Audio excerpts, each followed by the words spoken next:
Prayers. Almighty God, who in your infinite wisdom and providential goodness have appointed the offices of leaders and parliaments for the welfare of society and the just government of humanity, we beseech you to look upon with your abundant favor these your servants, whom you have been pleased to call to the performance of such important trusts in this land. Let your blessing descend upon them here assembled, and grant that they may, as in your presence, treat and consider all matters that shall come under their deliberation in so just and faithful a manner as promote your honor and glory, and advance the good of those whose interests you have committed to their charge. Amen. Amen.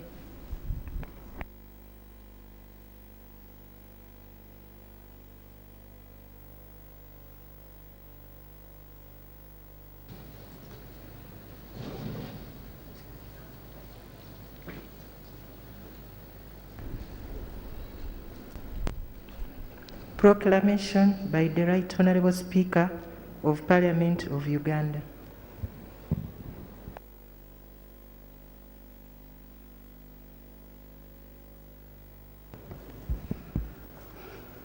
Whereas His Excellency, the President has, under Article 101, Clause 2 of the Constitution of the Republic of Uganda, indicated to the Speaker his intention to address Parliament and the nation on the national budget for financial year 2022-2023. Aware that the financial year 2021-2022 will end on 30th day of June 2022. Noting that it's important that the President addresses Parliament and the nation on the national budget for the financial year 2022-2023. Now, therefore, in the exercise of the powers conferred upon the Speaker by Article 95, Clause 2 of the Constitution of the Republic of Uganda and Rule 17.1 of the Rules of Procedure of Parliament of Uganda, I hereby proclaim that Parliament shall sit at Kololo Independence Ground on Tuesday, 14th June 2022 at 14 hours to receive the address of His Excellency, the President, on the national budget for the financial year 2022-2023. And the Kololo Independence Ground to be the precincts of Parliament for the above-mentioned purpose, given under my hand at Parliament House, Kampala, on 27th day of May 2022. Anita Annette Among, Speaker of Parliament. Communication from the Chair. Your Excellency, the President of the Republic of Uganda, and Mama Janet Museveni, and the First Lady, and also the Minister of Education and Sports, Your Excellency, the Vice President, His Lordship, the Chief Justice, the Right Honourable Deputy Speaker, His Lordship, the Chief Justice, the Vice Chairperson of NRM, the Right Honourable Prime Minister and Leader of Government Business in Parliament, the Leader of Opposition in Parliament, Cabinet Ministers and Ministers of State, my colleagues, the Honourable Members of Parliament, Your Excellencies, the Ambassadors and High Commissioners, leaders of political parties, all public servants present, the distinguished guests, ladies and gentlemen. We welcome you to today's sitting in Parliament, whose main objective is to receive the budget speech for the financial year 2022-2023. As you may recall, When we gathered here a week ago, that was on 7th June 2022, to receive the State of Nation address, we adjourned the House to today, 14th June 2022, for a purpose of receiving this budget speech. Preparation of the budget is a constitutional obligation of His Excellency, the President of the Republic of Uganda, imposed under Article 155, Clause 1 of the Constitution of the Republic of Uganda, which states that the President shall cause to be prepared and laid before Parliament in each financial year, but in any case, not later than the 15th day before the commencement of the financial year. Estimates of revenue and expenditure of the government for the next financial year. The budget speech that we are going to receive today is a culmination of the budget formulation and approval process, which began with the budget call circular for the financial year 2022-2023, issued on 15th of September 2021, and that is in line with the Section 9(3) of the Public Finance Management Act 2025.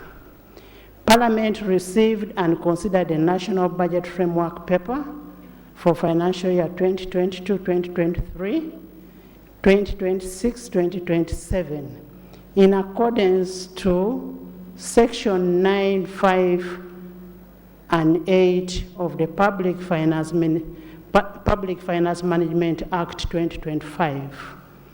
Your Excellency, the ministries, departments, and agencies submitted their ministerial policy statements for financial year 2022-2023 in accordance with the Section 13 of the Public Finance Management Act. The ministerial policy statements were considered together with the budget estimates of 2022-2023, which culminated into passing of the Appropriation Bill 2022, and we must thank you for signing the Appropriation Bill. Honorable members, the budget speech is a Minister of Finance statement on the overall budget policy of the Executive for the forthcoming year and a summary of the key budget policy proposals. The importance of the budget process is anchored in the legislative, philosophical, and historical power of the pursuit that is provided under Article 156 of the Constitution of the Republic of Uganda. The power of appropriation denotes the constitutional mandate of the legislature to authorize the expenditure of the public money for a purpose proposed by the executive. This authority is elaborated under Chapter 9 of the Constitution, specifically Article 152 to Article 159, that are operationalized by the Public Finance Management Act 2015. Indeed, the exercise of this power is manifested in the appropriation as a mandate of Parliament. Budget implementation will commence on 1st July 2022. I urge all the eligible accounting officers to ensure that value for money in whatever expenditure is as per approved budget. I call upon all the accounting officers to be accountable for all the resources brought under their charge in line with the Article 164 of the Constitution of the Republic of Uganda. In this regard, I reiterate the commitment of the 11th Parliament to effectively play our oversight role in examining the economy's efficiency and effectiveness in the expenditure of public funds. The budget reading process offers the country and citizens an opportunity to know the government priorities for the next financial year. It informs us of how the desired revenue will be raised and forms of basis upon which the accounting officers or implementing authorities shall be held responsible. I therefore urge all of you to listen attentively so that you can be able to move together as we listen to the budget speech. Honorable members, once more, with today being a very important day where the budget is going to be read, I urge all of you, after the budget reading, to go to your constituencies for 2 weeks to monitor the implementation and the preparatory activities of the parish development model so as to ensure its success. A lot of money has been channeled to your constituencies, and it is only upon the leadership to ensure the success of that money. So we will go and monitor that for 2 weeks. Honorable members, as we start the second session of this Parliament, we shall dedicate the first meeting to consider bills, the second meeting to consider reports, petitions, motions, and the third meeting to consider the budget process. This time round, we must start the budget process early. I therefore urge you, the executive, to table in the bills enumerated in the address of the State of Nation by His Excellency, the President, as quickly as possible so that they can be handled expeditiously. I also wish to remind the chairpersons to ensure that these bills are presented in the House as soon as possible so that we pass these bills. And it is through these bills that we are able to legislate well. Finally, honorable colleagues, the leadership has organized a 3-day induction workshop for members of 11th Parliament from 15th to 17th June 2022 at Imperial Royal Hotel. I urge all of you to attend the sessions of this important workshop. We no longer want an excuse that we're not trained. So the training is on. I want to thank you all and thank you for coming.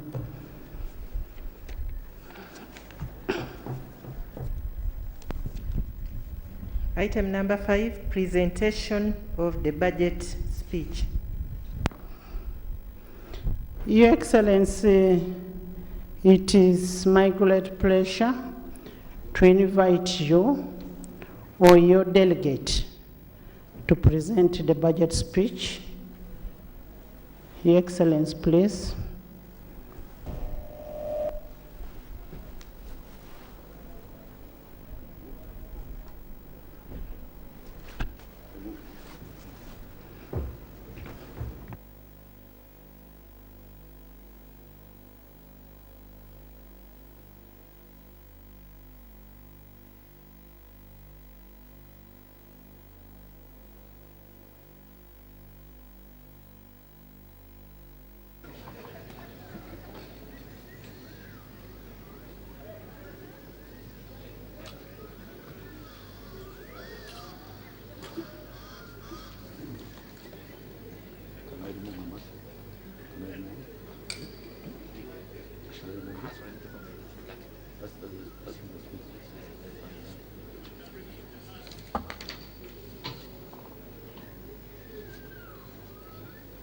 Honorable Speaker, can I remove my mask? Please go ahead and remove, but first sanitize.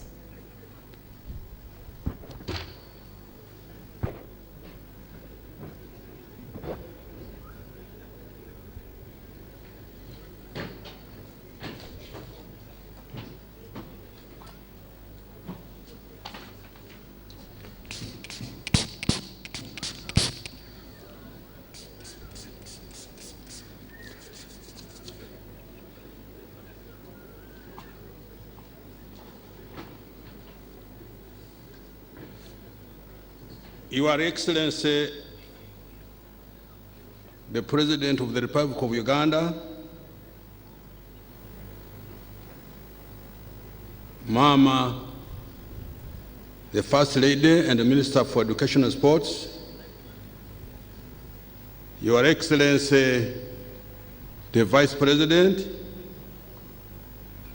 Right Honorable Speaker of Parliament,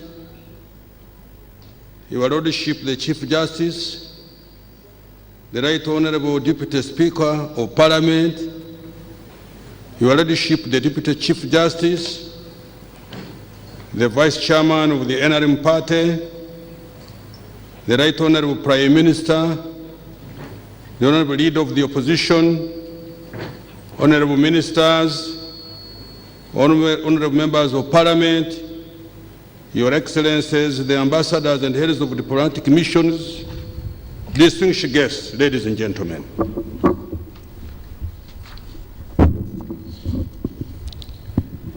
Madam Speaker,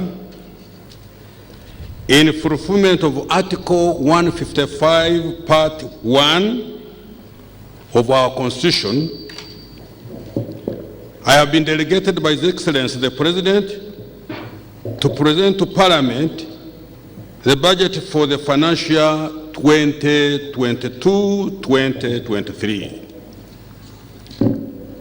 My statement today will highlight the budget as approved by Parliament on 20th of May 2022.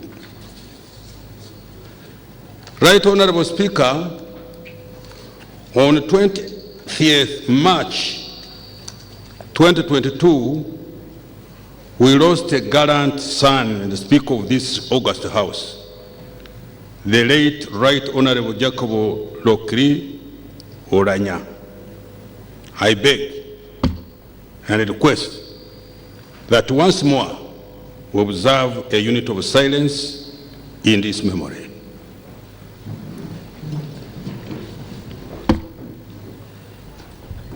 May his soul rest in eternal peace.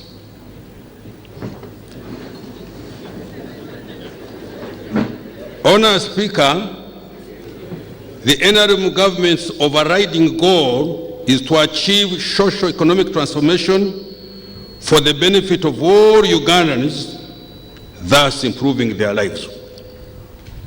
We must therefore quickly accelerate the economic recovery that began in financial year 2021-22, integrate more Ugandans into the money economy, and speed up growth in the country's productive sectors.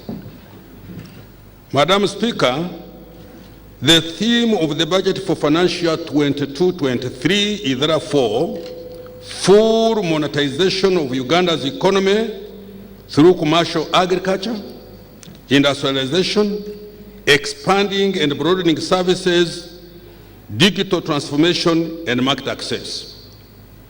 This theme summarizes our budget strategy and a priority that I will later elaborate.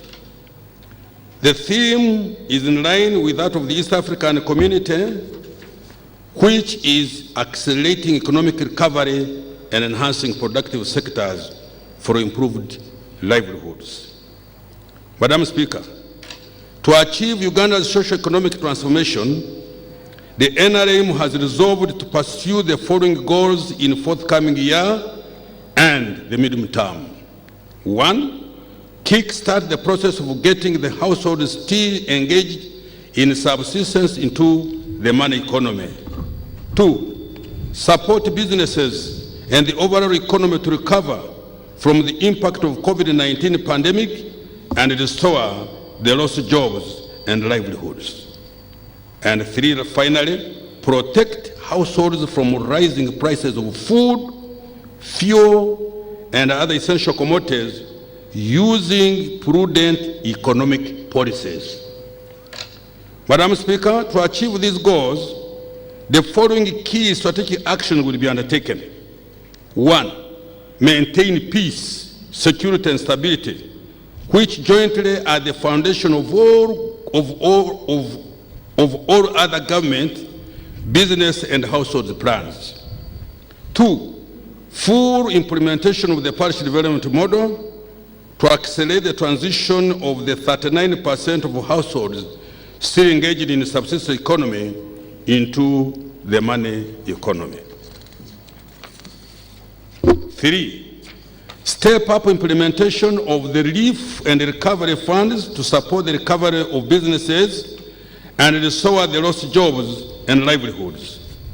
These relief funds include the Small Business Recovery Fund, the Myoga Fund, the Microfinance Credit to SACCOs, the Uganda Development Bank, the Uganda Development Corporation, Debt and Equity Funds, respectively. Implement appropriate fiscal and monetary policies to mitigate the impact of price shocks on the well-being of ordinary Ugandans without causing long-term distortion in the economy. Enhance investment in infrastructure to facilitate increased production, value addition, and national regional market success and entry. Madam Speaker, in this budget statement, I will do the following.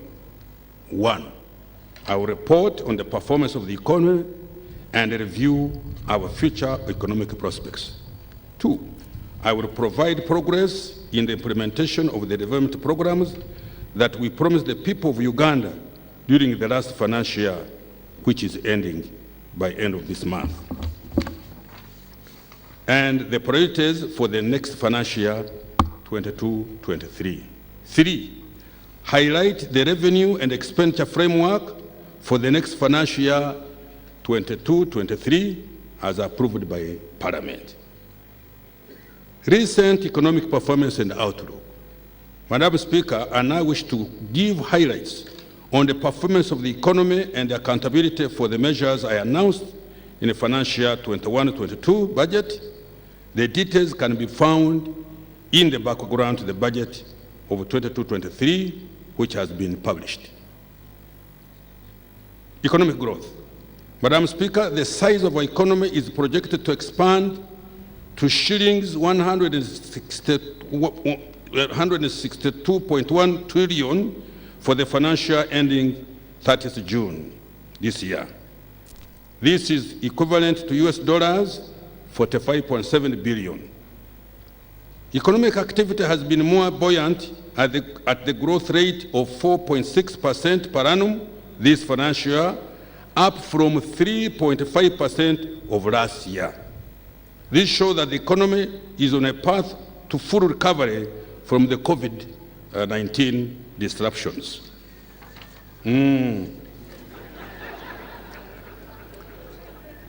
Madam Speaker, with this buoyant recovery and the resilience of the economy induced by our deliberate and prudent economic policies, Uganda's GDP per capita has increased to US dollars 1,046 in current prices, which is equivalent to Uganda shillings 3.7 million per person per year. Madam Speaker, the services sector is expected to grow by 3.8%, up from 2.8% growth last financial year. This is on an account of continued recovery in the wholesale and retail trade, education and tourism services, coupled with growth in real estate activities and ICT. The services sector is projected to contribute 41.5% to our GDP. The industrial sector is expected to grow by 5.4%, up from 3.5% growth last financial year. largely on account of recovery in manufacturing, construction activities. The industrial sector is projected to contribute 26.8% to our GDP. The agriculture sector is expected to grow by 4.3%, largely as a result of growth in food and cash crop production, livestock, as well as recovery in fishing. This is the same rate at which the agriculture sector grew last year. The sector contributed 24.1% to the total economic output. Now I turn to prices. Madam Speaker, in the second half of the financial year 21-22, however, there has been a significant increase in the prices for some of the essential commodities and services. These include laundry soap, bar soap, petrol and diesel, cooking oil, some food crops items such as wheat, sugar, potatoes, and onions. Education services and building materials such as cement and steel have also experienced price increases. As a result, the overall inflation has increased considerably from 2.7% in January 2022 to 6.3% in May 2022, causing considerable discomfort among the public.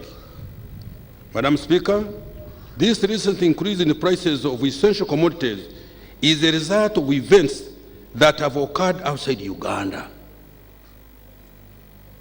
These are the effect of COVID-19 restrictions across the world, which disrupted supply chains, which has consequently caused a shortage of intermediate raw materials used to produce some essential commodities.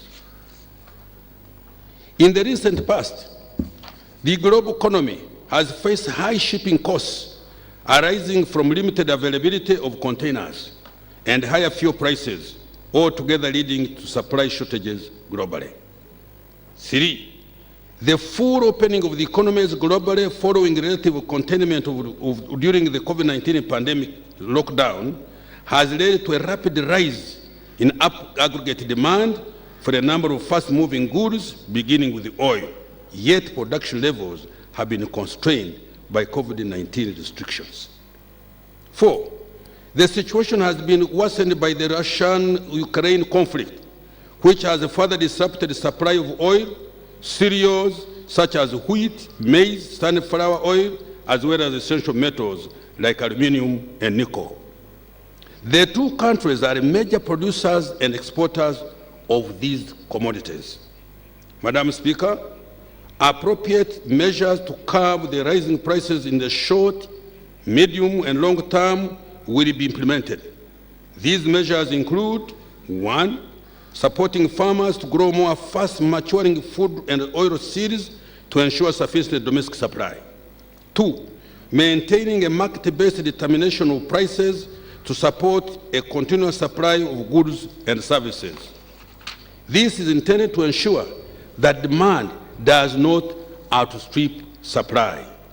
3, expediting improvement of alternative fuel import routes across Lake Victoria to avoid possible unnecessary supply disruptions. 4, using appropriate fiscal and monetary policies to mitigate the impact of price shocks. 5, construct additional fuel storage infrastructure in the medium term and stock them adequately. And 6, expediting commercial oil production and development of the oil refinery. Madam Speaker and colleagues, government cannot influence price levels whose changes are driven by external shocks that are outside this control. We will therefore not be applying measures which can lead to long-term and painful distortions in the economy. For example, persistent shortages of goods, hoarding, and black markets. Exchange rate developments. Madam Speaker, over the past year, the Uganda shilling initially strengthened against the US dollars, appreciating by 2.3% between April 2021 and April 2022. This appreciation was on account of higher dollar inflows from our exports, foreign direct investment, and foreigners buying government treasury bills and bonds. However, the shilling has experienced significant depreciation pressures since March 2022 on account of concerns arising from the Ukraine-Russian conflict and related sanctions, as well as rising interest rates in advanced economies. The shilling depreciated by 1.7% month on month on average in the 3 months to June 2022, and by 6.7% against the US dollar between June 2021 and June 2022. The Bank of Uganda is taking appropriate measures to avoid volatile fluctuations, but not preventing the exchange rate movements. Interest rates. Madam Speaker, commercial bank lending rates for shilling-denominated loans marginally declined to 18.8% in the 10-month period of April 2022, down from 19.1% in the same period in the previous year. Reduction in lending rates occurred in the transport and communication, building, mortgages, construction, and real estate, and personal and household loans sector. Now, external sector performance. Madam Speaker, total export receipts of goods and services amounted to US dollars 5.74 billion in the 12 months to April 2022, down from 6.2 billion in the previous 12 months.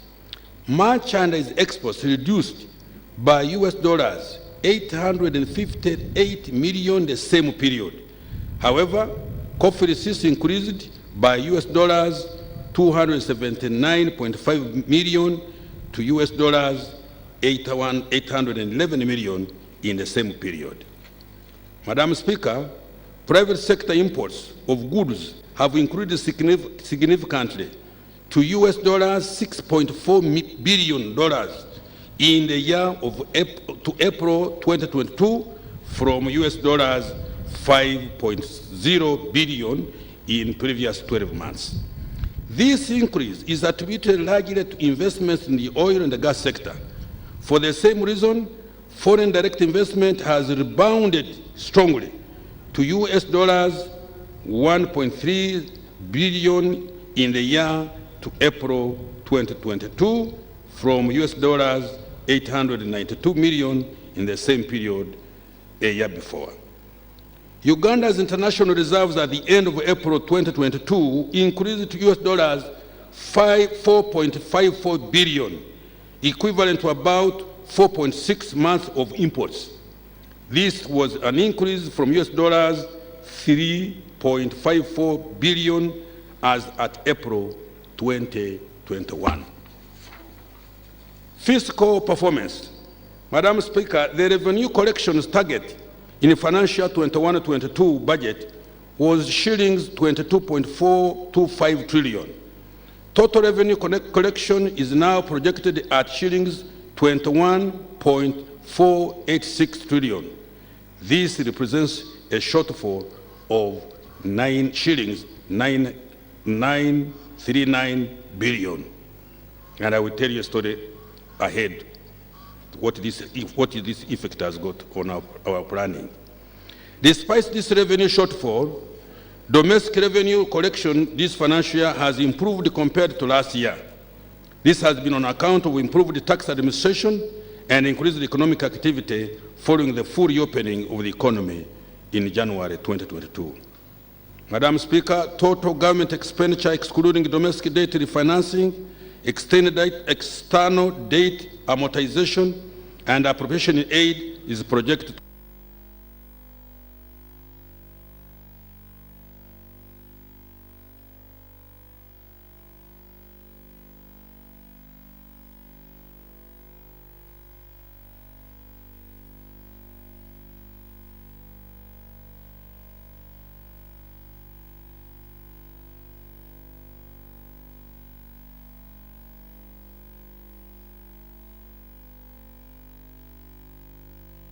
and regional security threats. Madam Speaker, the fiscal deficit this financial year, 21-22, is estimated at 7.3% of GDP, which is lower than 9% fiscal deficit registered in financial year 2021. Our target is to reduce this fiscal deficit to 3% in the medium term. COVID-19 mitigation measures. Madam Speaker, government implemented several measures to mitigate the impact of the pandemic on households and businesses. These measures were aimed primarily at keeping Ugandans alive and also to restore business activity. To date, the outcomes of these measures are as follows. Health and social support response. Madam Speaker, government implemented robust action to contain the COVID-19 pandemic and its effects on households. These actions included: 1, enforcement of COVID-19 SOPs and guidelines and free mass vaccination. A total of 16 million people, equivalent to 72% of the targeted 22 million persons, have received at least 1 dose. 2, provision of shilling 53.5 billion as cash relief grants to adversely affected people, including border riders, saloon workers, food vendors, private school teachers, ghetto residents, and street vendors. 3, strengthening health care systems, including regional and national referral hospitals, by equipping 143 intensive care units, upgrading of 255 health center 2s to health center 3s, and the recruitment of 400 health workers. And 4, funding scientific research and development, including COVID vaccines, funding scientific research and development, including COVID vaccines development and innovative therapeutics such as COVIDX. Madam Speaker, during the pandemic, learning continued with the provision of home learning materials across the country.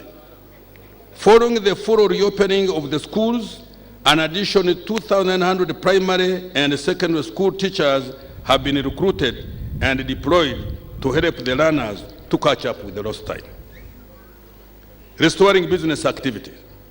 Madam Speaker, to support recovery of the economy, government has provided credit relief to borrowers as well as funding to micro, small, and medium enterprises and corporate large businesses. The following progress has been registered. 1, Bank of Uganda extended credit relief to enable borrowers unable to service their loans during the pandemic to restructure them. Loans totaling shillings 7.2 trillion, representing 40% of total loans, were restructured over the period. 2, domestic arrears to private sector suppliers of goods and services to government, totaling to shillings 526 billion, were cleared. In addition, court awards amounting to shillings 57 billion were also settled. 3, Microfinance Support Center was funded to support micro businesses through the Myoga Fund, 100 billion shillings, and support to SACCO, shillings 27 billion. Consequently, 6,600 SACCOs and 205,000 savings groups have been established across the country. These are operating a total of 4.1 million accounts. As a result, savings worth 63 billion as at the end of April this year, among the lowest earners of this country, have been realized. For small businesses that do not fall under Myoga and are at the same time do not qualify for UDB funding, the shillings 200 billion Small Business Recovery Fund has been established in partnership with the Bank of Uganda, supervised financial institutions to offer credit at a subsidized interest rate of 10% per annum. 5, to support the recovery of medium and large-scale businesses, Uganda Development Bank was capitalized to the tune of 636 billion Uganda shillings and which was fully disbursed by May 2022 at an interest rate of 3% per annum. In addition, UDB plans to disburse a further 351 billion Uganda shillings by December this year.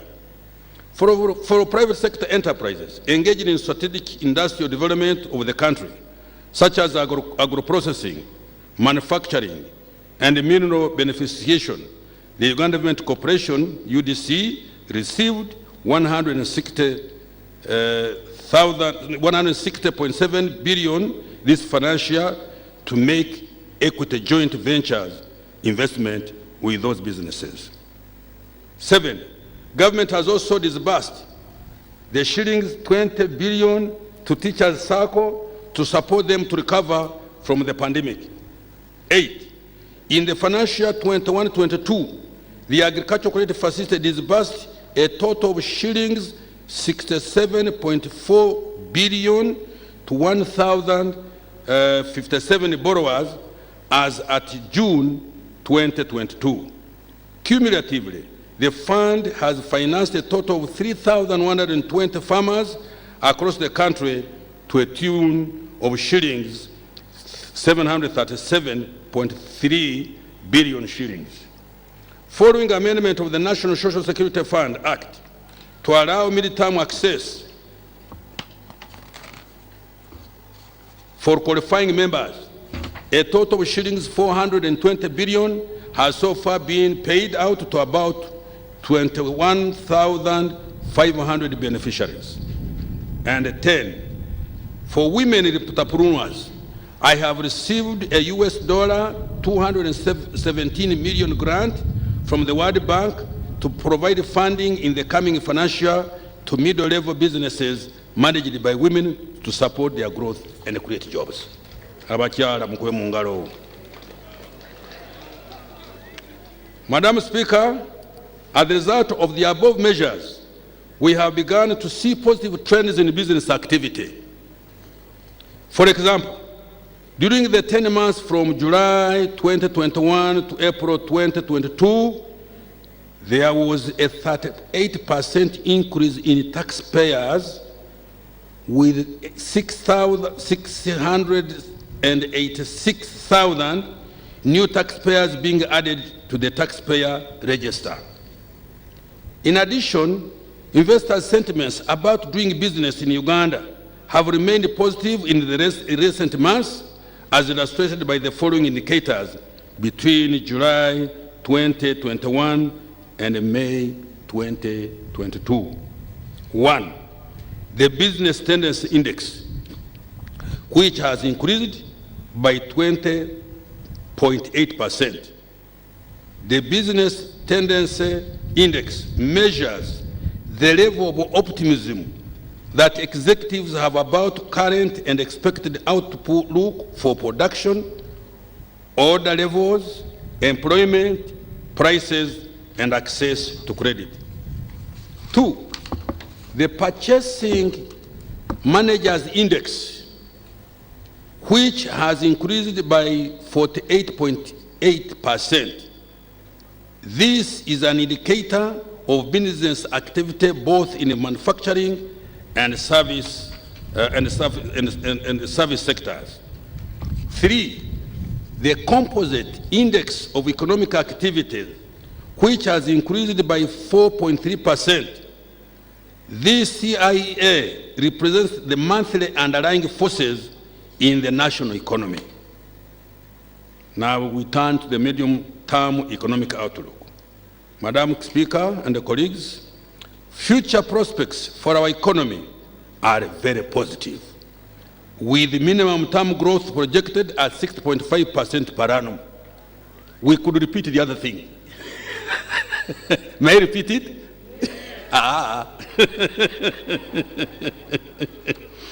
The positive economic outlook is dependent on the following.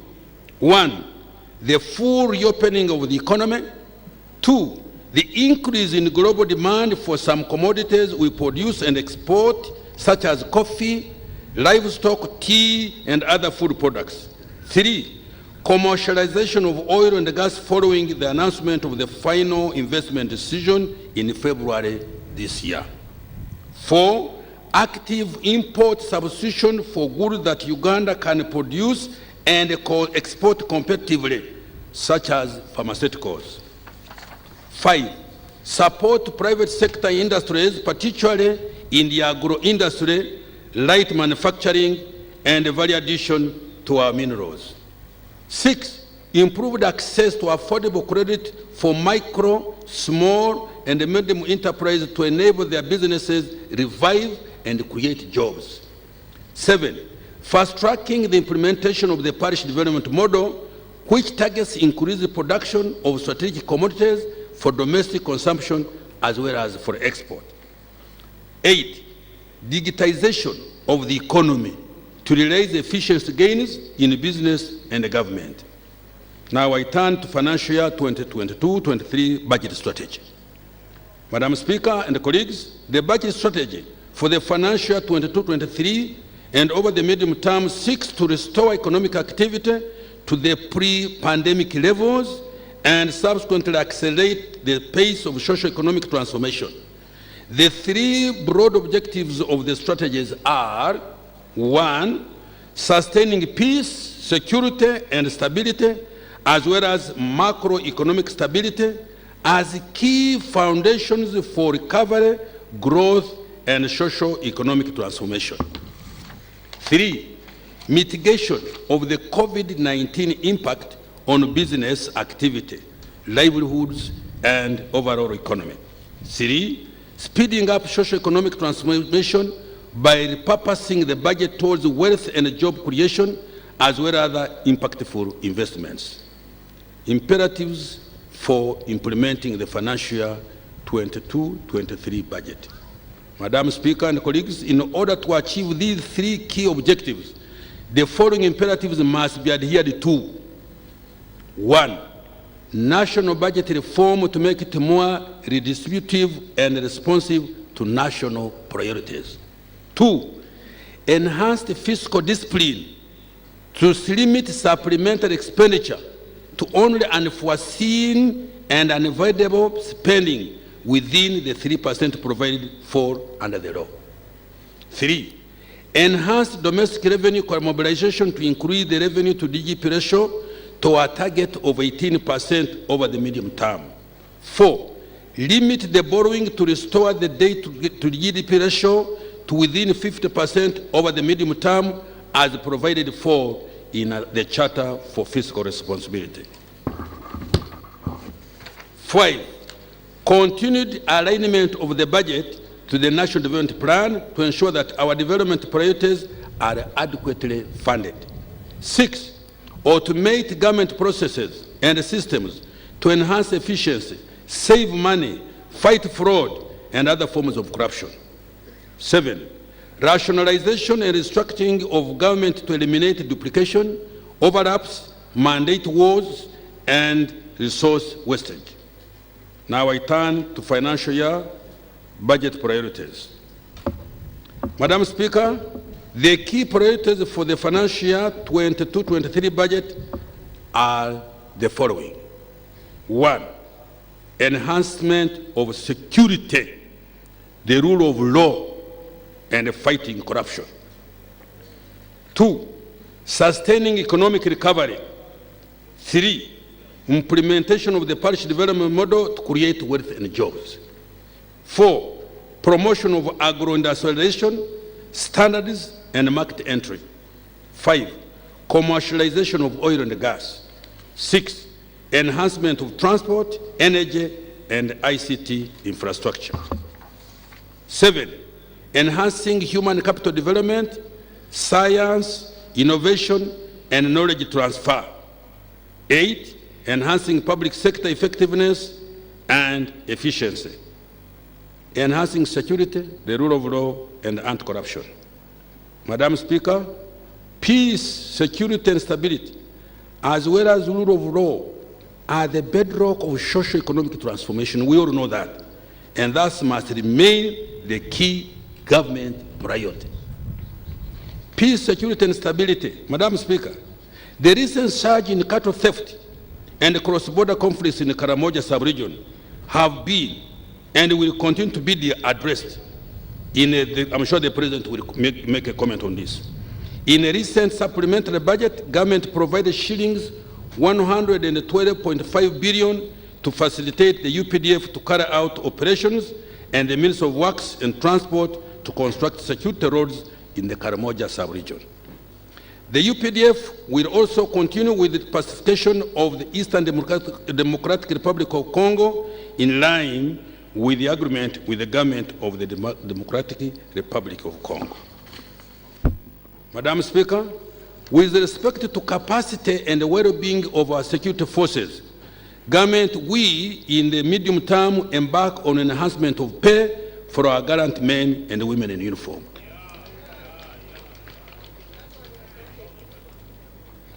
I'm talking, I always talk. Madam Speaker, the construction of the military referral hospital in Mbuya is on schedule and within budget. Madam Speaker, in order to enhance surveillance and improve crime detection, the first phase of CCTV camera project was successfully implemented with installation of over 3,000 cameras countrywide. The second phase is now 95% complete and targets all cities and major highways. Madam Speaker, 3.987 trillion shillings has been provided for improvement of security and security infrastructure. Rule of law. Madam Speaker, in order to enhance the rule of law, the priority will be to improve the dispensation of justice for all. The judiciary will be supported to allow for speedy dispensation of justice and address the backlog of cases. In terms of systems that enhance the judicial process, the electronic court case management information system to improve case management is now functional in 7 court circuits within the greater Kampala metropolitan area. Additionally, the video conferencing system is operational in several courts across the country to roll out the electronic court case management information system and the video conferencing system in addition to 10 courts will also commence next financial year. Madam Speaker, administration of justice will be strengthened with the recruitment of more judicial officers, the establishment of 2 regional courts of appeal in Gulu and Mbarara, and 2 high court circuits in Luero and Soroti. In addition, 3 chief magistrate courts in Albeton, Liantonde, Budaka, and 4 grade 1 magistrate courts in Karenga, Patongo, Abim, Kyankwanzi Dukes will also be established. Madam Speaker, in order to further improve the delivery of justice, the construction of the Supreme Court and the Court of Appeal building will be completed soon. In addition, the Chief Magistrate buildings in Hoima, Ruero, Masindi districts, among others, were rehabilitated during the ending financial year. Madam Speaker, over 78% of the population can now access a frontline service point within a 5-kilometer radius. District coverage of justice frontline service points has increased from 61.5% in 2017 to 74% in 2021. Anti-corruption. Madam Speaker, we continue to make progress in the fight against corruption. There was increased declaration of income, assets, and liabilities by leaders from 25,000 to 400,000 in 2021, with increase in the scope of public servants who are required to declare income, assets, and liabilities.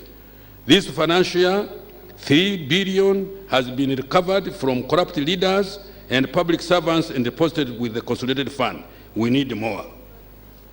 Madam Speaker, to enhance the rule of law and to step up the fight against corruption, I have provided shillings 381.6 billion to the judiciary, shillings 95.0 billion for the Directorate of Public Prosecution, shillings 876.4 billion for the Uganda Police, and shillings 308.7 billion for the Uganda Prison Service.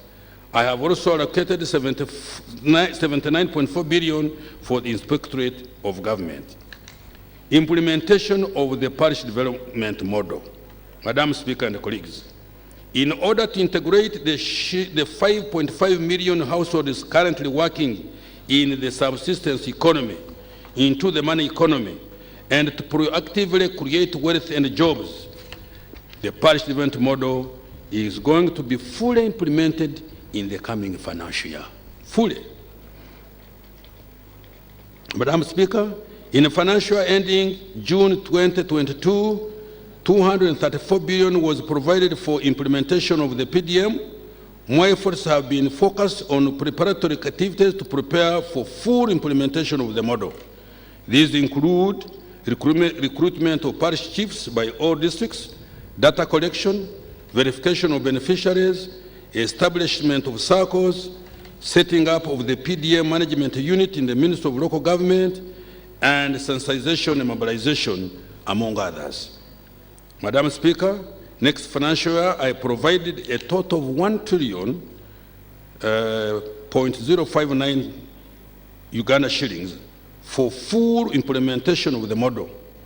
Each of the 10,594 parishes in the country will receive 100 million as a revolving fund, earmarked for purchase of agricultural inputs by households still in subsistence.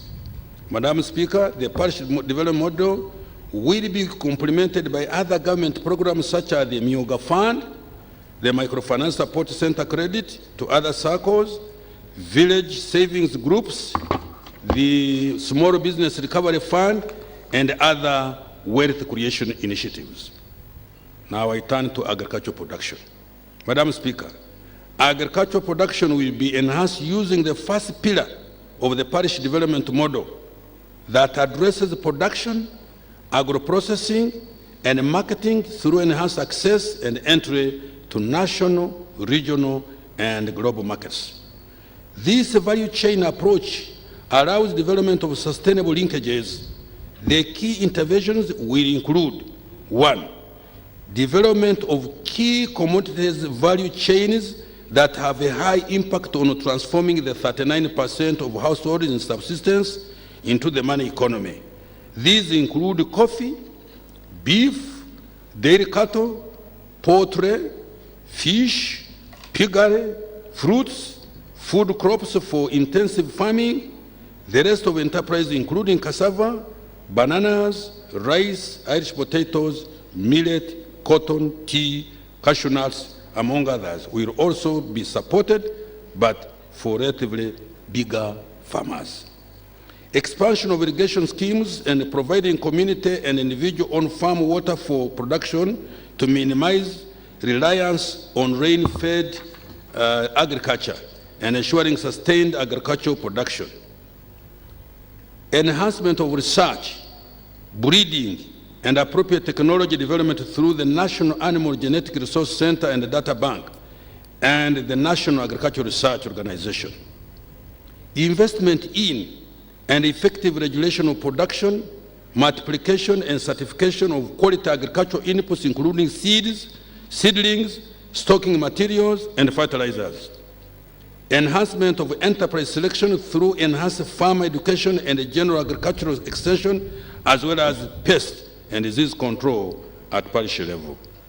Promotion of appropriate land use, mechanization, cooperatives, and development of partnerships with large-scale farmers to produce for export and industrial value addition.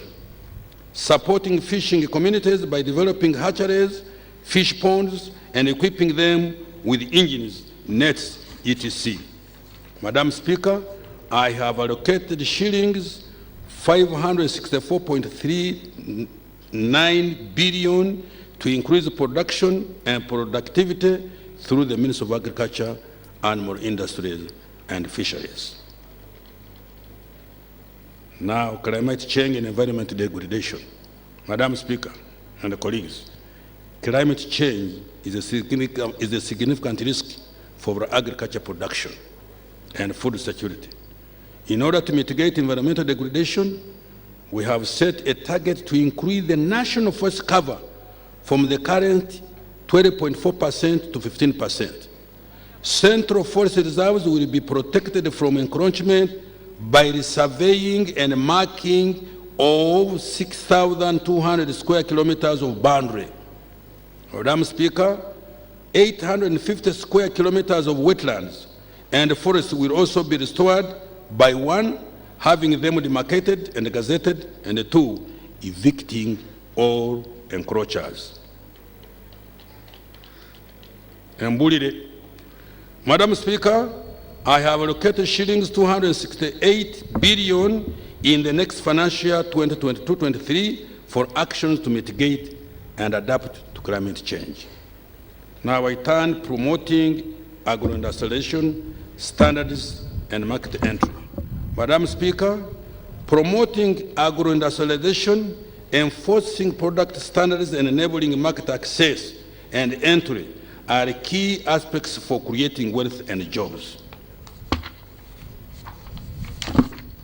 Next financial year, the following interventions will be prioritized: expanding storage and processing capacity for agricultural commodities within the 18 zones of this country.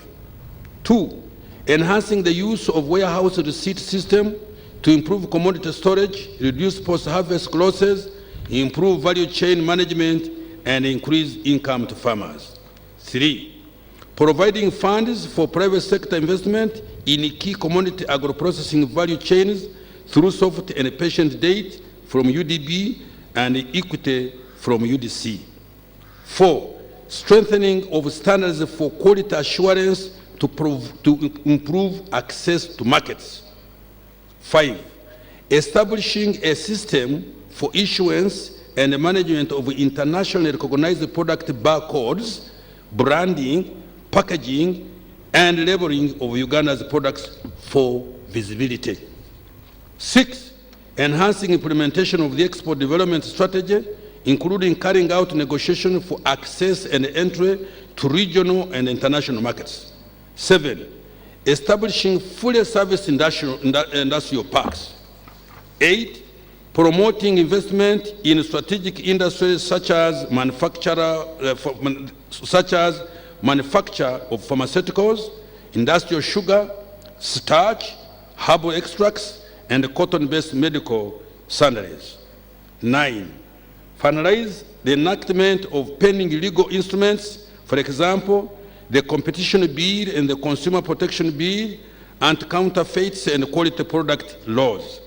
10, developing a master plan for the Zombo Tea Factory and establishing enabling infrastructure including water and electricity. 11, expanding the Soroti Fruit Factory by installing additional processing equipment. Supporting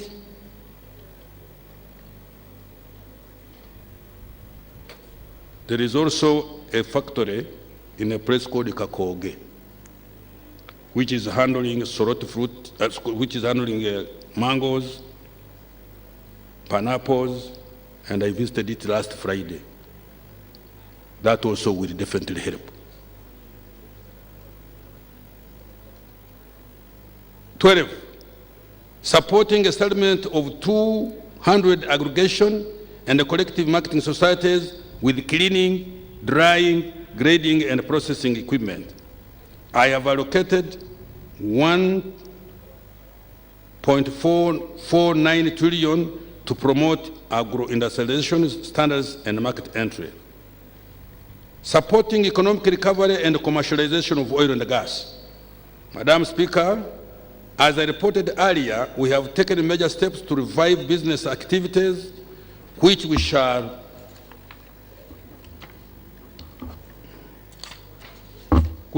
continue to do in the medium and in the following sectors. Tourism. Madam Speaker, tourism was severely affected by the COVID-19 pandemic. The good news is that the sector is recovering very fast. Government shall support the sector to return to its pre-pandemic levels and beyond by prioritizing the following interventions. 1, facilitation of Uganda Tourism Board to rebrand and promote Uganda under the new Explore Uganda brand. 2, sustaining and upscaling investment in tourism infrastructure like roads, electricity, internet, and security. 3, easing access to recovery financing at the Uganda Development Bank. 4, intensifying promotion of domestic tourism. Madam Speaker, I have provided tourism activities with shillings 194.7 billion to complement private sector investment and support its recovery. Commercialization of oil and gas. Madam Speaker and colleagues, the construction of the East African crude oil pipeline is expected to commence the coming financial year. The capacity of the Uganda National Oil Company to invest in oil and gas development has also been enhanced. While there have been negative campaigns against the development of the crude oil pipeline, the government will develop Uganda's oil and gas resources in a responsible and sustainable manner for the benefit of all Ugandans. Madam Speaker, I have allocated shillings 904.1 billion towards the development and commercialization of minerals, oil, and gas. Enhancing human capital development. Madam Speaker, having successfully contained the COVID-19 pandemic over the last 2 years, our efforts are going to be focused on improving the quality of life of the people of Uganda by prioritizing the following. Health. Madam Speaker, the emphasis now is on mass vaccination of all eligible persons and community disease surveillance by strengthening village health teams with training and equipping them with a smartphone and bicycle. Additional health assistants and surveillance officers will be recruited to support the VHTs. Madam Speaker, the development of health infrastructure nationwide will continue.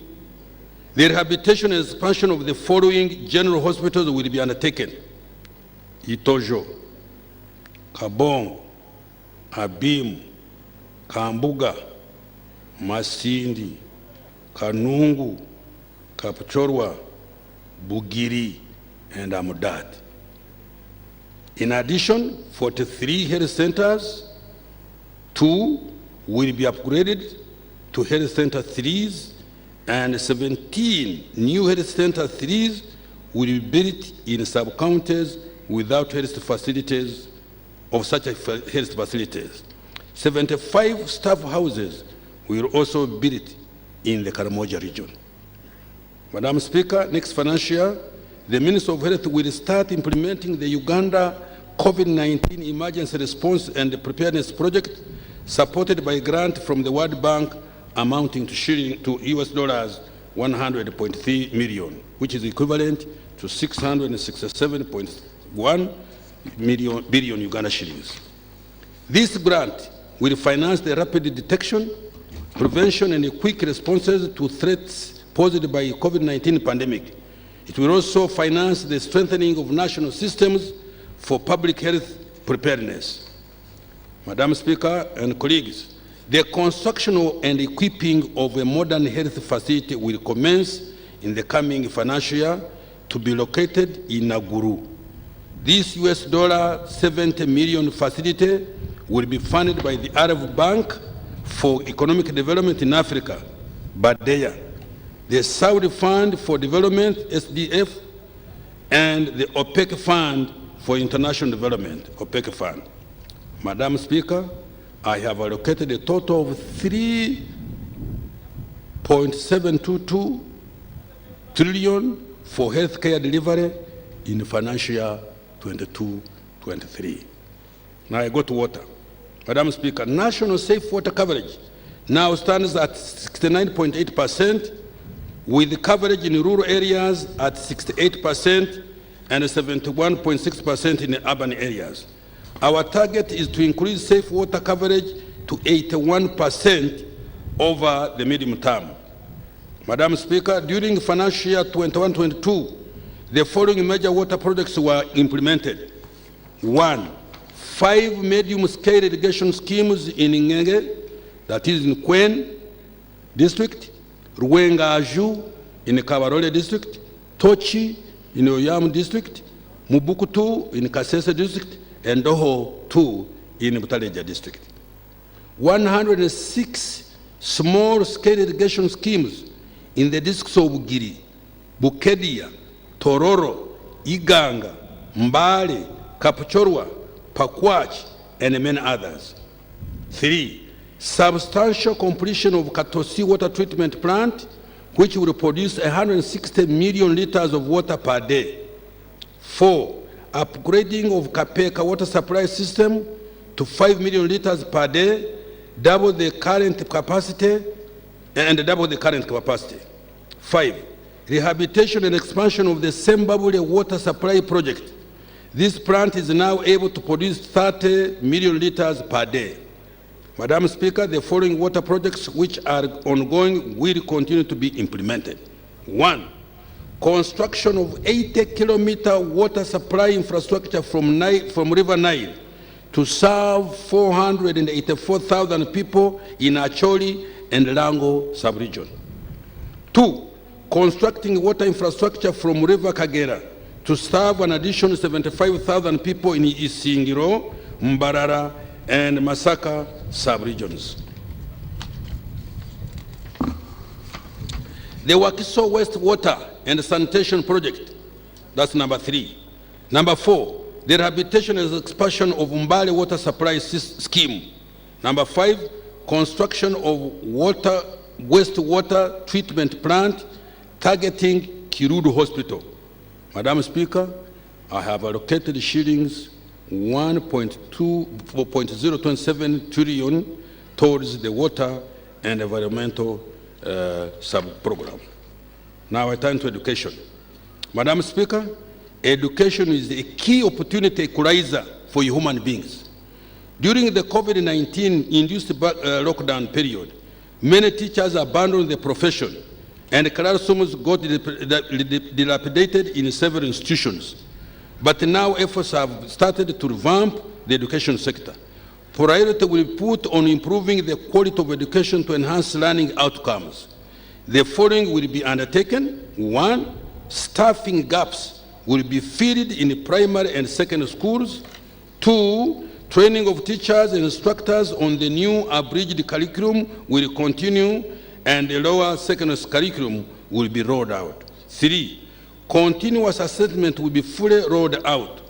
4, inspections across all learning institutions will be strengthened using teacher education and learning assessment system. 5, operationalization of the Moroto Constituent College of Agriculture, Mountains of the Moon, Busoga University will take effect. Consultation to operationalize Bunyoro University will commence next financial year 23-24. 6, construction and equipping of 2 unit laboratories in 21 secondary schools currently without any, in line with the science, technology, engineering, and maths policy. And 7, the construction, upgrading, and equipping of vocational education centers of excellence in Bushenyi, Lira, Ergon Technical Institution will be completed. Madam Speaker, I have allocated 4.14 trillion towards the education and skilling sub-program. Science and innovation. Madam Speaker, we are developing 3 prospective COVID-19 vaccines which are undergoing in animal trials. Human trials will commence next financial year. In addition, clinical trials for COVID-19 treatment for viral respiratory diseases are also ongoing. Next financial year, research into medicine development will be expanded to cancer, diabetes, sickle cell anemia, and malaria. Madam Speaker, in September this year, Uganda will launch into the lower Earth orbit its first ever satellite from the International Space Station in collaboration with the USA National Aeronautic and Space Administration, NASA. A ground station at Impoma, Mukono, will receive data from the satellite. The data from this satellite will be used for meteorological, environmental monitoring, urban planning, mineral exploration, and disaster management, among others. Madam Speaker, I have allocated shillings 274.4 billion towards advancing innovation and technological development in this country. Enhancing transport and the power infrastructure. Madam Speaker, the following achievements have been recorded in transport infrastructure development. 1. Construction and upgrading of 20 national roads covering a total distance of 1,437 kilometers has been done. 2. The rehabilitation has commenced on 160 kilometers of Tororo-Gulu meter gauge railway and 265 kilometers of Tororo-Namamve railway line section. The procurement of locomotives is ongoing. 3. Continuation with the compensation and acquisition of right-of-way for the Kampala-Malaba standard gauge railway will continue. 4. The rehabilitation of the Entebbe International Airport stands at 75% completion, and the Kabale International Airport is at 72%. 5. Maintenance of 5,200 kilometers of paved and 15,350 kilometers of unpaved national and city roads and 21,631 kilometers of unpaved local government and community roads has been undertaken. Madam Speaker, next financial, the following interventions in transport infrastructure will be implemented. 1.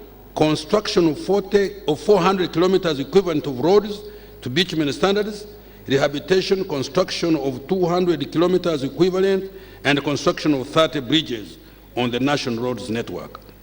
2. Rehabilitation of 922 kilometers of district roads and 126 kilometers of local government roads. 3. We shall continue with the development of the Bukasa Inland Port. 4. We shall commence Uganda Airlines flights to London and China. Madam Speaker, I have allocated shillings 4.3 trillion next financial year for the transport infrastructure development and maintenance. Power infrastructure. Madam Speaker, national electricity access today stands at 57% shamefully, of which 19% is on the main national grid and 38% is off-grid, including solar power. Uganda's total electricity generation capacity has increased from 1,269 megawatts in financial year 2019-20 to 1,347 megawatts in financial year 21-22 on account of the completion of 42 megawatt actual one, the 21 megawatt Nyamagasani, and the 15.5 megawatt Sugar Corporation of Uganda plants. The transmission network increased from 3,100 kilometers in financial year 2021 to 3,431 kilometers at the end of the third quarter financial year 21-22 as a result of commissioning of the Karuma-Kawanda 400 kV and the Karuma-Ruyo 132 kV transmission lines. The Ruzira substation was completed and will be commissioned after completion of the 15-kilometer 132 kV transmission line. Madam Speaker, in the next financial year, the following interventions in the power infrastructure will continue to be implemented. 1. Commence the unit-by-unit commissioning of the 600 megawatt Karuma hydro plant in September 2022, with the plant being fully available in June 2023. 2. Complete the Opuyo Moroto, Lira Guru Nebi Arua, Lira Guru Agago, and the Mutundwe and Entebbe 132 kVA transmission lines. 3. Commence feasibility and design studies for the 400 kV Uganda-South Sudan transmission line between Oruyo, Nimule, Juba, the 400 kV Uganda Democratic Republic of Congo interconnection, and the 400 kV Uganda Tanzania transmission line. Madam Speaker, I have provided 1.573 trillion to ensure the above are undertaken. Information communication technology infrastructure. Madam Speaker, the geographical coverage of broadband services stands at 66%, allowing digital access for 74% of the population. Next financial year, the government will support the fourth industrial revolution technologies. These include artificial intelligence, Internet of Things, and the use of robotics. We shall also extend broadband ICT infrastructure to enable connectivity to facilitate public service delivery. Madam Speaker, I have allocated 124.2 billion towards digitization. Enhancing public sector effectiveness and efficiency. Madam Speaker, public sector effectiveness and efficiency will be improved through the following measures. 1, continued rationalization of government and public expenditure. 2, automation of government businesses and service delivery. This includes e-procurement, the Parish Development Model Information System, government asset management, education, information management, electronic document management, integrated health management information system, e-payment gateway, and the e-post digital platform. We shall also embark on decongesting the Citizenship and Immigration Office in Kampala by establishing centers in the Kampala Capital City divisions, commencing with the Nakawa division. 4, the salaries of medical workers, scientists, and science teachers have been enhanced. Very big. In addition, I think I'll repeat this one. The salaries of medical workers, scientists, and science teachers have been enhanced.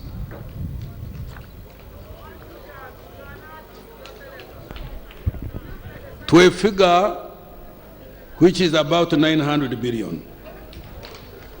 In addition to incentivizing scientists, this will also help to improve functionality of education and health facilities by addressing absenteeism and low morale to personnel. Let me repeat this. In addition to incentivizing scientists, this will also help to improve functionality of education and health facilities by addressing absenteeism and low morale of personnel. Madam Speaker, to enhance the decentralization policy, a total of shillings 5.1 trillion has been provided as directive financing to local governments. Fiscal framework and the financing strategy for financial year 22-23. Madam Speaker, the financial year 22-23 budget priorities I have just elaborated will be financed from the following sources. 1, enhanced domestic revenue mobilization. 2, external financing in the form of loans and grants from our development partners and private creditors. 3, public-private partnerships that mobilize the private sector financing for public projects. The resource envelope for financial year 22-23, Madam Speaker and colleagues, the resource envelope for financial year 22-23 amounts to shillings 130.7 billion or 48.13 trillion, and is comprised of both domestic and external resources as detailed below. Domestic revenue amounts to 30,797.3 billion, of which 23,754.9 billion will be tax revenue, and 1,795.9 billion will be non-tax revenue. Domestic borrowing amounts to 5,007.9 billion, Budget support accounts for shillings 2,609.2 billion. External financing for projects amounting to shillings 6,716 billion, of which shillings 4,625.7 billion is from loans, and shillings 2,990.5 billion is from grants. Appropriation in aid collected by local governments amount to shillings 238.5 billion, and domestic debt refinancing will amount to shillings 8,008 billion. Madam Speaker, total expenditure will be shillings 48,130.7 billion, or put it 48.13 trillion.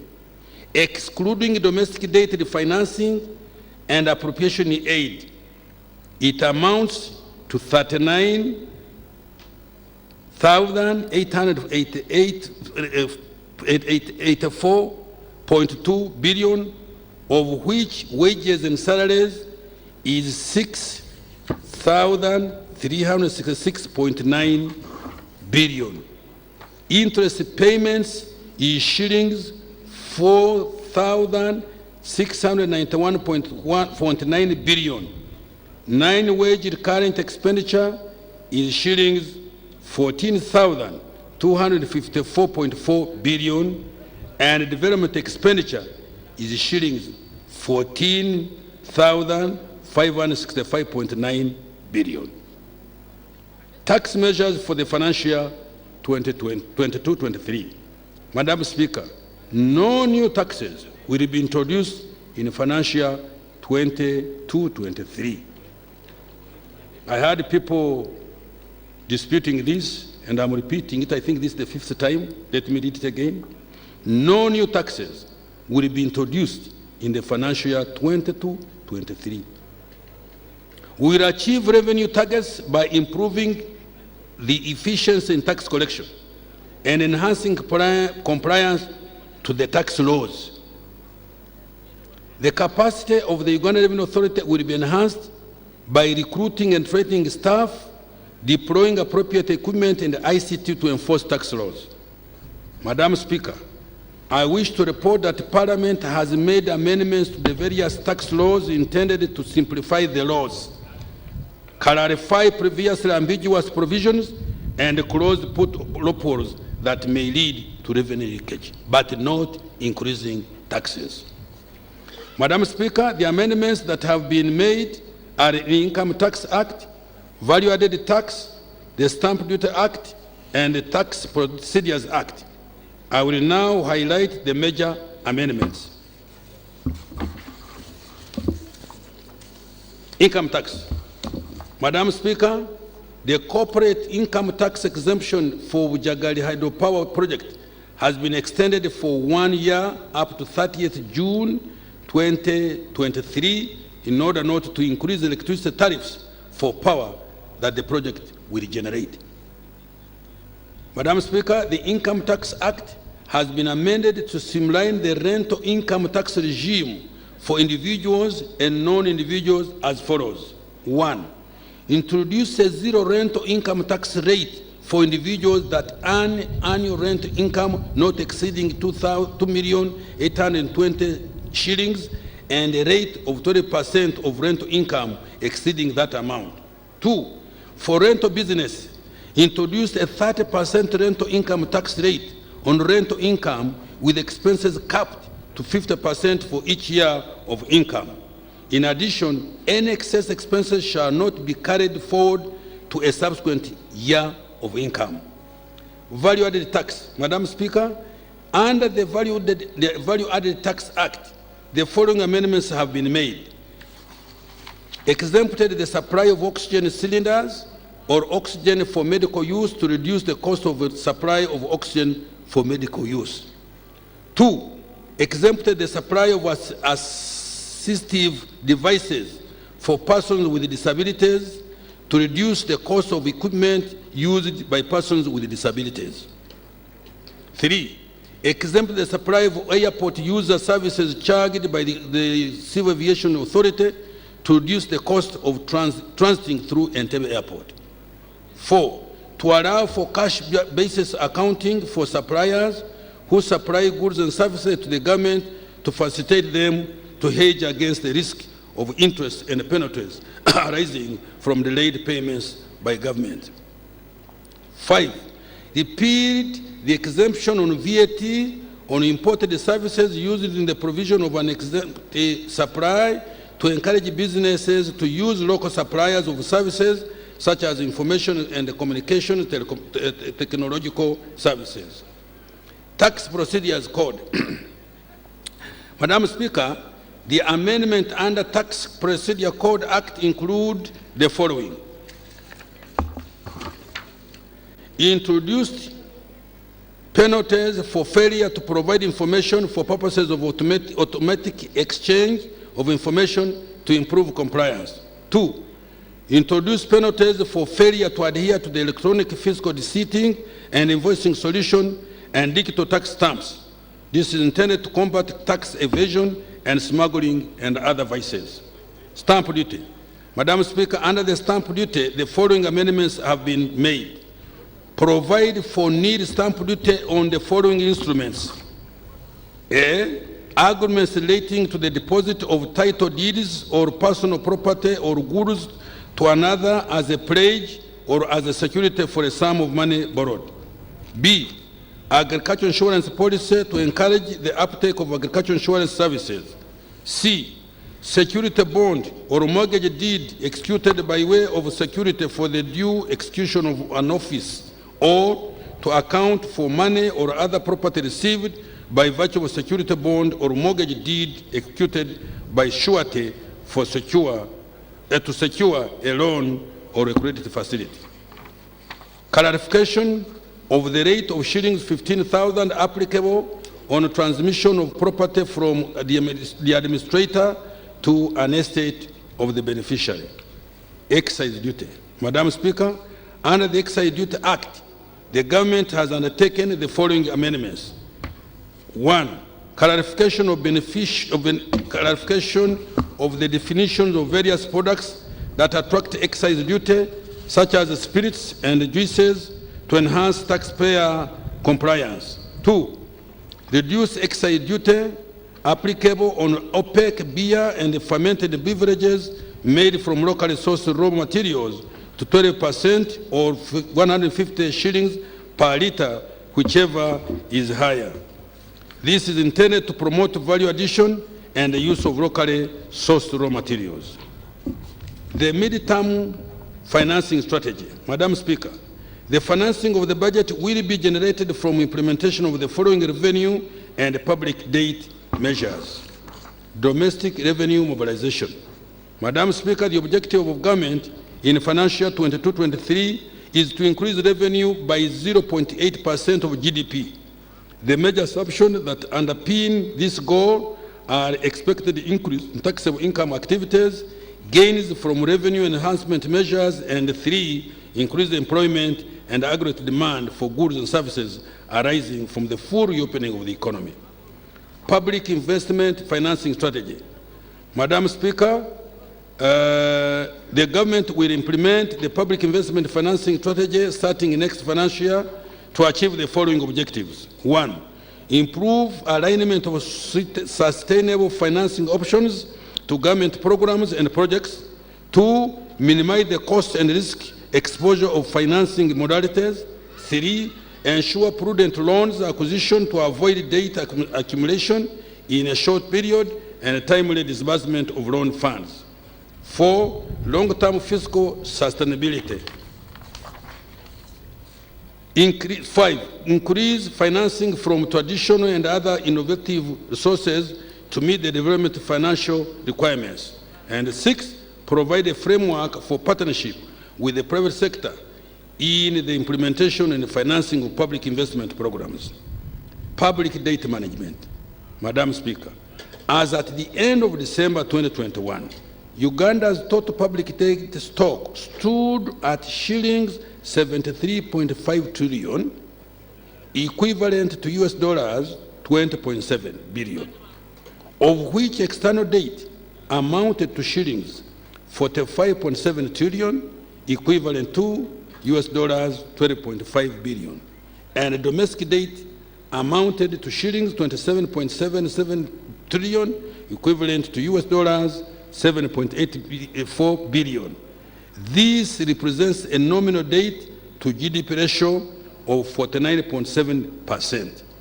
The rise in debt stock was mainly on account of need to support the economy and preserve the welfare of households as a result of COVID-19 and other external and domestic shocks.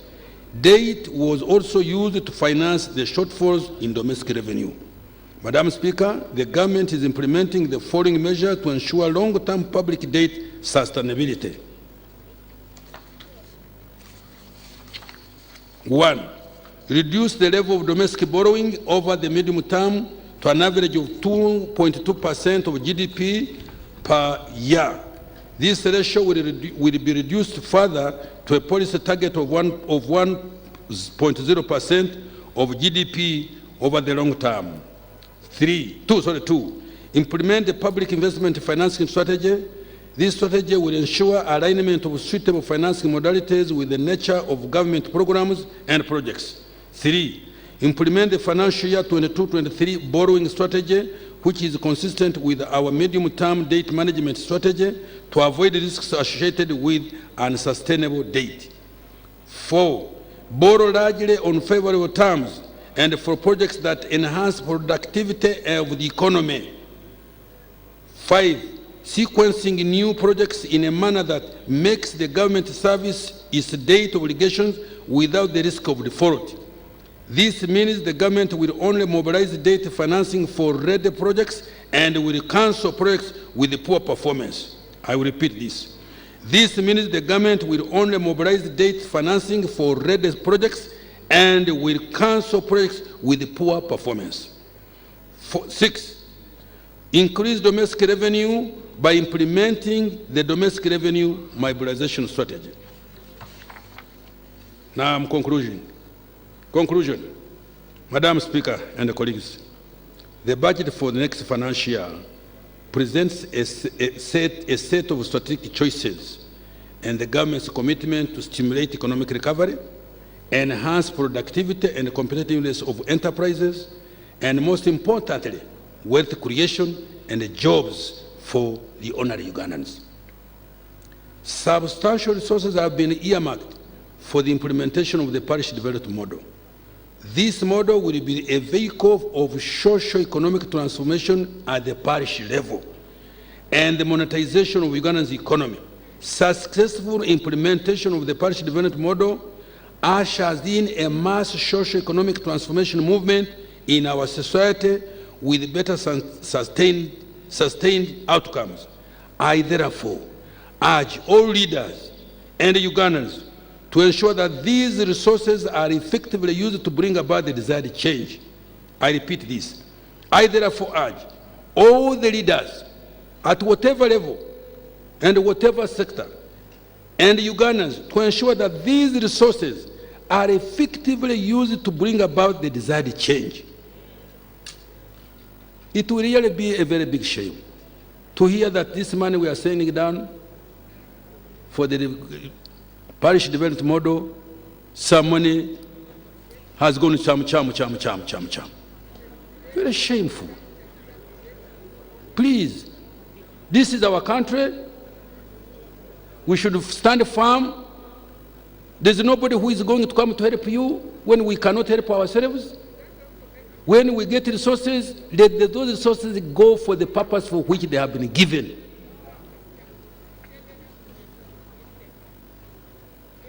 To the Ugandan scientists and health workers, government has fulfilled its commitment to enhancing your pay. You have heard. Uganda expects better service in return. Kankademu. Tit for tat. Tit for tat. Mpankwe. You give me, I give you. I have enhanced the sciences salaries by a figure which I mentioned, I expect to get a better return. To the micro, small and medium enterprises, I implore you to take advantage of the economic recovery programs and the opportunities that come with petroleum and other public infrastructure investment to re-strategize, recover your business. Sorry, let me repeat. Recovery programs and the opportunities that come with petroleum and other public infrastructure investments to re-strategize, recover your businesses, expand, and formalize. This way, you will be able to benefit more from the now bigger East African community market and create decent and better paying jobs for our children. For our who?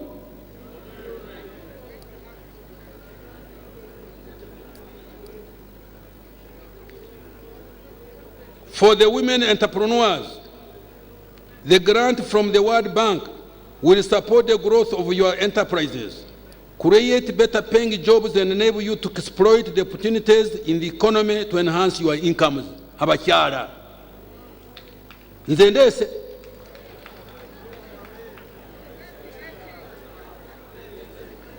For me to be happy and to believe that you have responded, you must be productive. You must be productive, more wealth, and more bigger business, both internally and externally, and you give me taxes so that I don't have to go to borrow and be abused as an old man, that what have you come here, go back to Uganda. This has happened to me in one case. Madam Speaker, I dedicate this budget to delivering the Ugandan household still in the subsistence to the money economy. I thank all of you for listening to me, and may good Lord keep you in good health so that we see this Uganda becoming a much better place for everybody to live in. Thank you.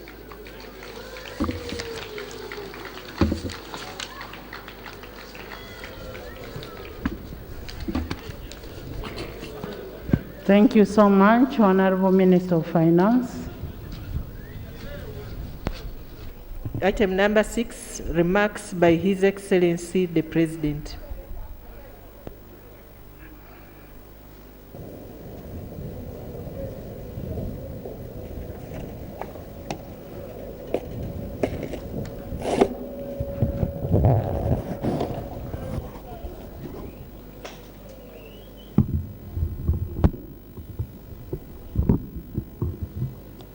Her Excellency the Vice President,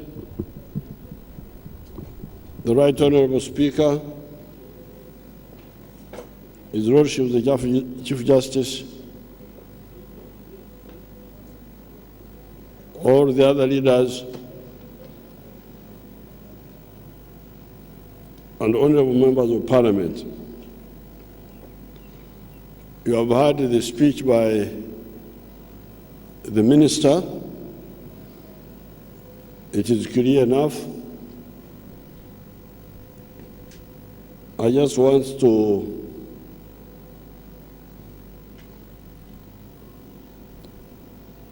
introduce two words. One is waka,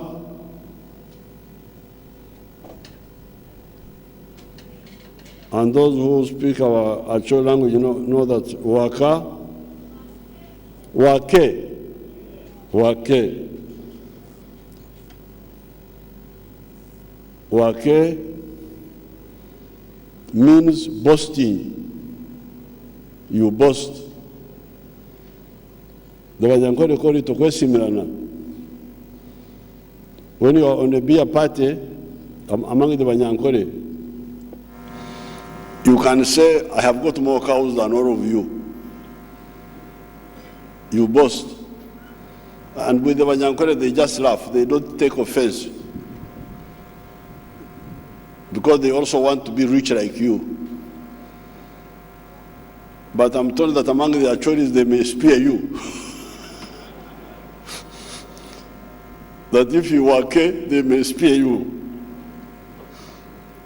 But since I'm a bit far from Ugurak and Wake here,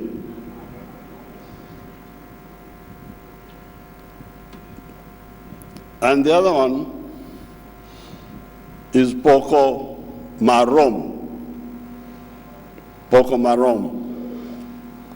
That is okugabula bulungi,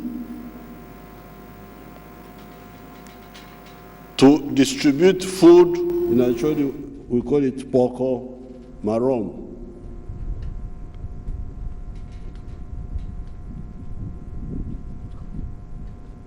In 2000 by 2005 and 6, the country was getting into a problem. Our people in finance, without consultation, had agreed with the donors that all the government revenue should go for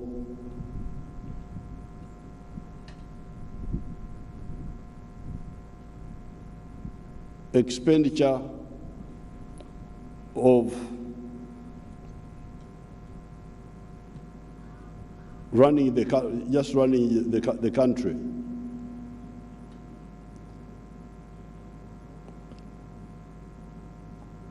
Salaries and so on. And that what they call recurrent expenditure. And that the development budget will only be supported by the donors. I didn't know this. They didn't consult me, but that's what they had agreed. And you remember by 2005, we had a big shortage of electricity. That's when load shedding started. After the elections, 2006, I called a conference of the cabinet, but also the NRM caucus, and I said, you people, I cannot accept this. We must budget for both the recurrent and the development budget. And we agreed. That's when we put more money on the roads and more money on electricity, apart from whatever we are putting on education and health and water. Now, I was checking the results of that decision, which was Poko Marom. If you go on the roads, I have the whole list here.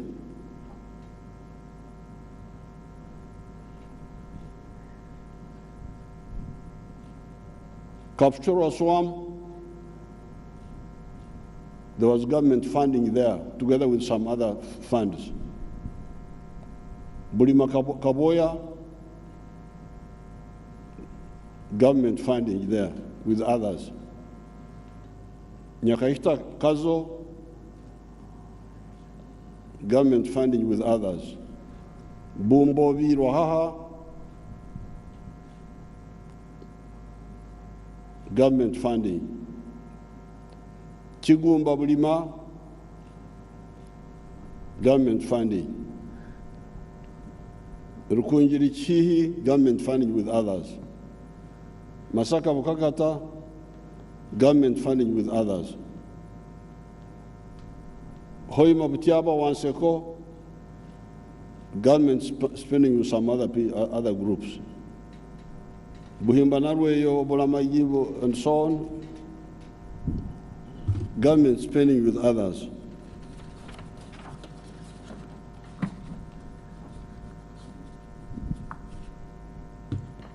Masindi Park, Paraburisa, government funding with others. Hoha, Nyairongo, Charusesa, Butore, Kabare, Kizaramfumbi, government funding with others. Atiak, Laropi, government funding with others. Kampala Northern Bypass, government funding with others.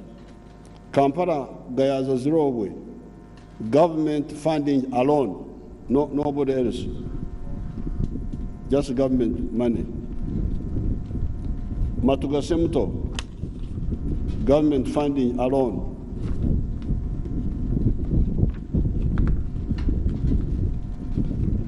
Busega Mtiana, government funding, government of Uganda funding alone. Busega Mtiana too, government funding, government of Uganda alone. Fort Portal Bundubujo, government of Uganda alone.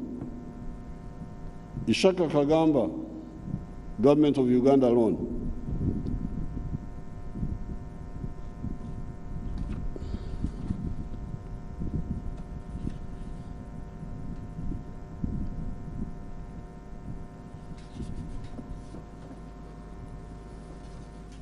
Mubende Kakumiro Kagadi, government of Uganda alone. Ruaha, government of Uganda alone.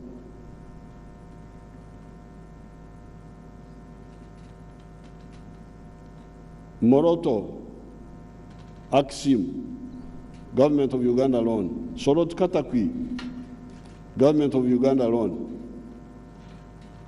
Rushwere, that's near my home, government of Uganda alone. Kashenyi Mitoma, Kitabi, government of Uganda alone. Kitara Gerenge, government of Uganda alone. Mbarra Municipality Roads, government of Uganda alone. Mpigi Town Roads, government of Uganda alone. Chira Matuga, government of Uganda alone. This one is ongoing. Moroto Roktenyara, government of Uganda alone.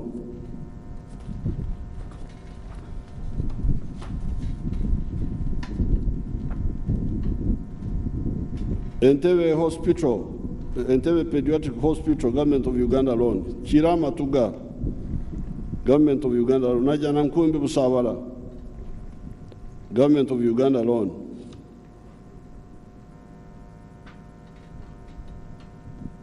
And so on. The list is so long. I will send this list to the honorable MPs so that you can see. This was now new construction, constructing new roads or reconstructing old ones. But there is rehabilitation. Mitiana Mbende, government of Uganda alone. Katungur Kasese, government of Uganda alone.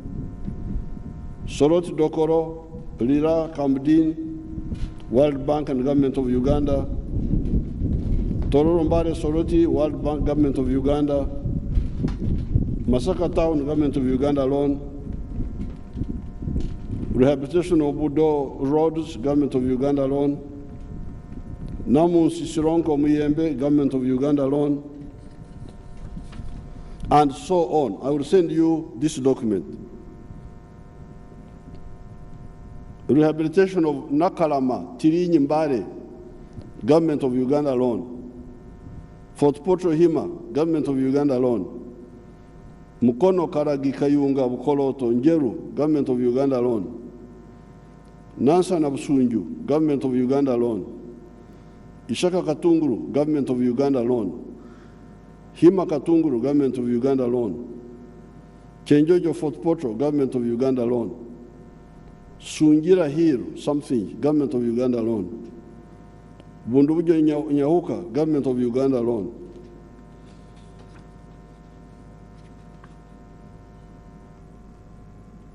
Mvara Idiofe, this is in Arua, government of Uganda alone. Iganga Kariro, government of Uganda alone.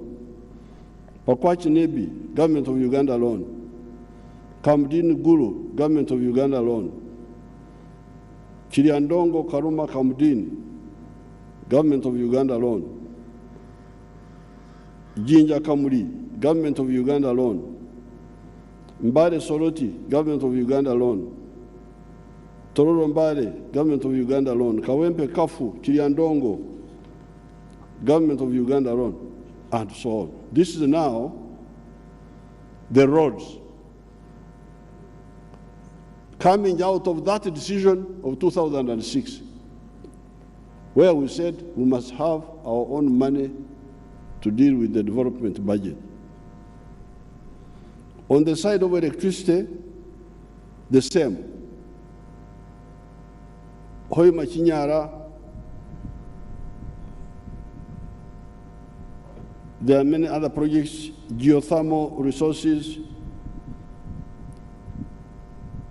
Energy Investment Fund. There are so many other programs here of the petroleum.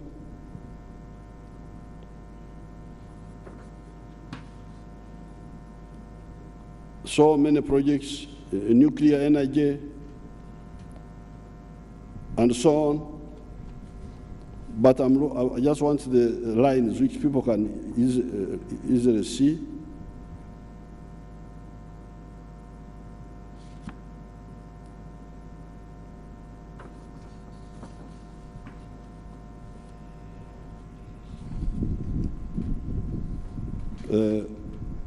Mbara Nkenda, Tororira, Government of Uganda with some other people. Some project here, abbreviation. Industrial parks, Government of Uganda with some other people.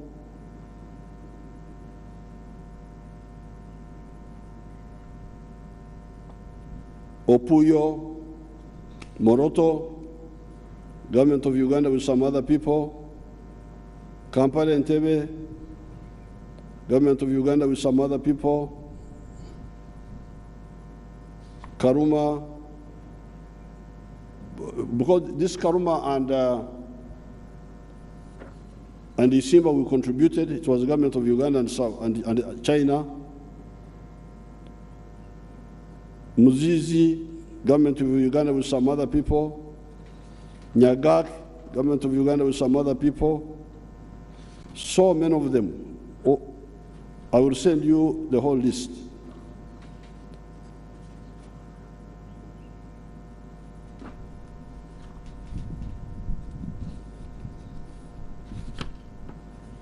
So, the point I'm making here is that the Poko, Marong, the Okugabro Bulungi, this money has made so much impact. And on the area of science and technology, we have built the Chira motors. We are working on putting a satellite in space with our own money. The pathogen economy, the vaccines, which I hear you attacking Musener about. I'll come back and defend Musener and people will hide somewhere. Because God fortunately gave me my voice. I can talk, you can talk, but I can also talk. The human vaccines, the anti-tick vaccine, the foot and mouth and swine fever vaccine, Covidex,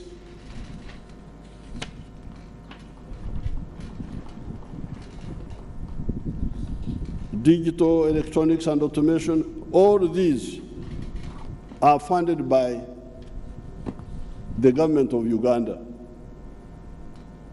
either wholly or partially. So this shows you, that's why I thought I should Wake, is it Wake? I thought I should come here and really boast. Say, you see, didn't I tell you?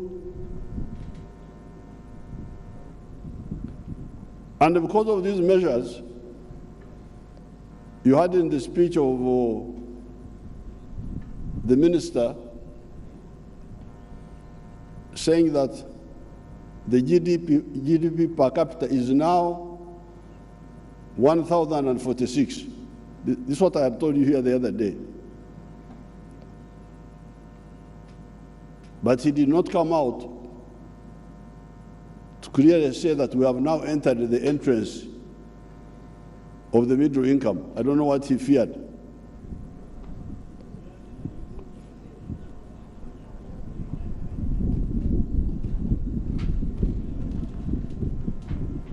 I don't know whether he feared that we may enter in the entrance and then go back. I don't know what he feared.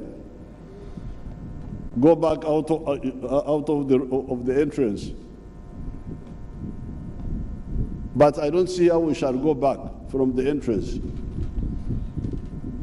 because the entry point is 1,000. Some say 36. Some say 39. These people can tell you the exact figure. So these steps are a result of the deliberate, as the minister said in his speech, are a result of deliberate steps. Some of the deliberate steps we take, but others, we don't take them and waste a lot of time. If I had not insisted in 2006 to put this man on the roads, I don't know where Uganda would be, and electricity. I remember, for instance, the line from Konakilak to Patongo to Karongo and maybe Abim. The Swedish had promised us to do it. But last minute they said, no, we can't do it because there is war, there is what? That's when we said, no, we shall use our own money and do it. And we did not only take the line to Patongo and Kalongo and Abim, but we went even further to the Ramos and so on. So therefore, I really want to advise the political leaders to know that Poko Marom has positive consequences. Now, in my up-country tour, I've discovered one problem which I've been talking about, but not insisting, because that's my way of working. I don't want to force people to do what I think. I would rather persuade them.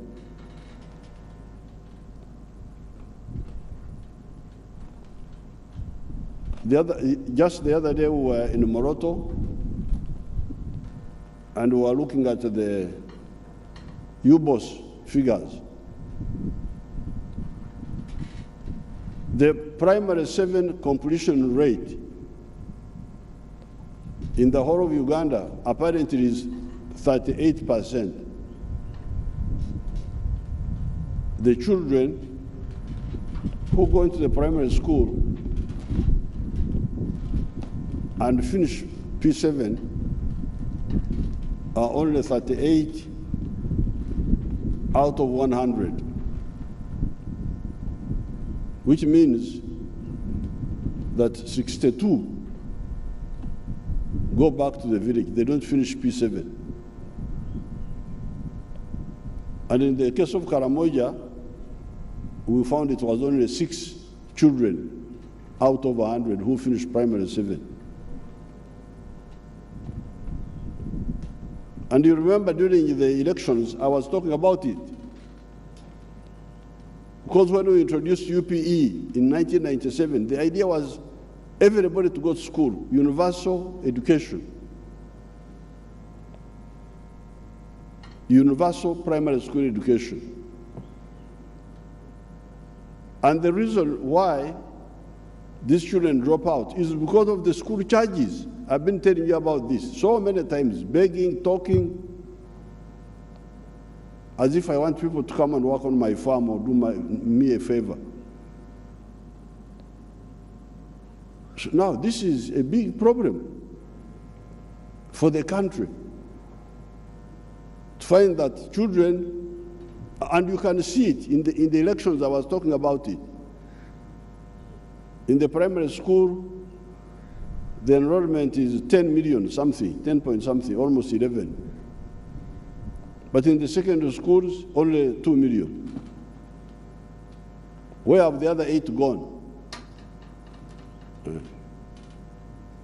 Of course, in the 10 million, it did not come out that many of them drop out. Of course, many of them drop out. They don't go to the secondary school. So therefore, I call on the political class, especially the NRM people, to say no. We must budget for free and even compulsory primary school education. We budget for it and we stop these teachers greedy for money, collecting money from these children in government schools. This is what I wanted from the beginning, but I can't do it alone. Uganda doesn't belong to me. From 1997, this was my wish. When we introduced UPE, the idea was everybody should finish secondary education. So we should not be talking of 2 million children in the secondary school, we should be talking of 10 million in the secondary school, because secondary school years are S1 to S6, 6 years, they're almost the same as P1 to P7. So why should you have 10 million, almost 11 million in primary and only 2 million in secondary? Where have the others gone? So we may not do it this year because this budget is now finished, but in the next financial, 1 or 2 financial years, we should really work and insist on free and compulsory primary, maybe even with secondary education, and stop all these pharaohs who are looking for money through education. Get out, go in the primary school, private schools and look for money there, not in the government ones. Disgusting. Sending children out of school because they are looking for money, for allowances, for what? It's really disgusting.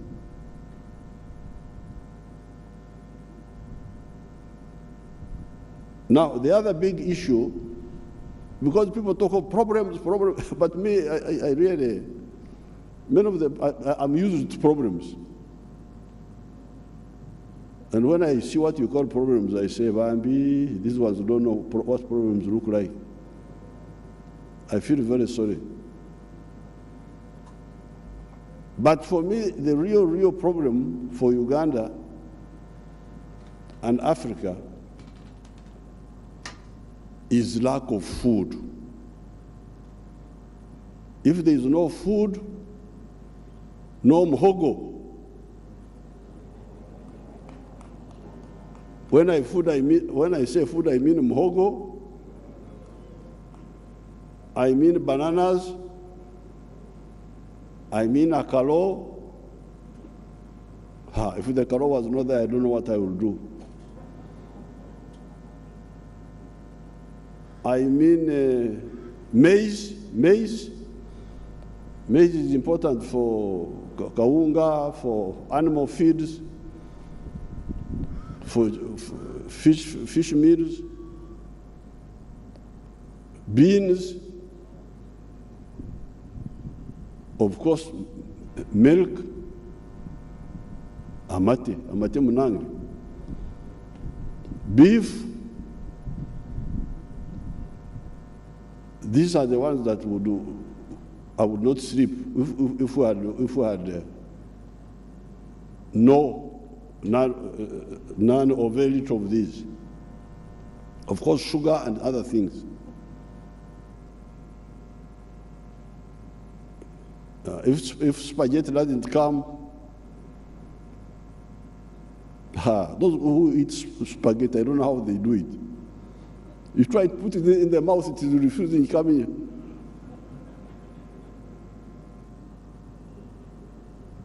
Why don't you do a no-go? You know a no-go? A noga. When Mnyankore gets a piece of karo and does like this and puts a hole.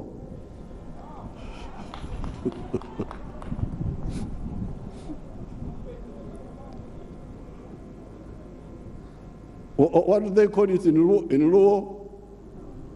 This one, Omona is a former Luo, he doesn't know anything. Somebody help me, please. I'm behaving unparliamentary. Very sorry, very sorry. In Parliament, they don't really say. I will find out and tell you next time. So, as long as Uganda is producing enough food, there is no problem we cannot solve.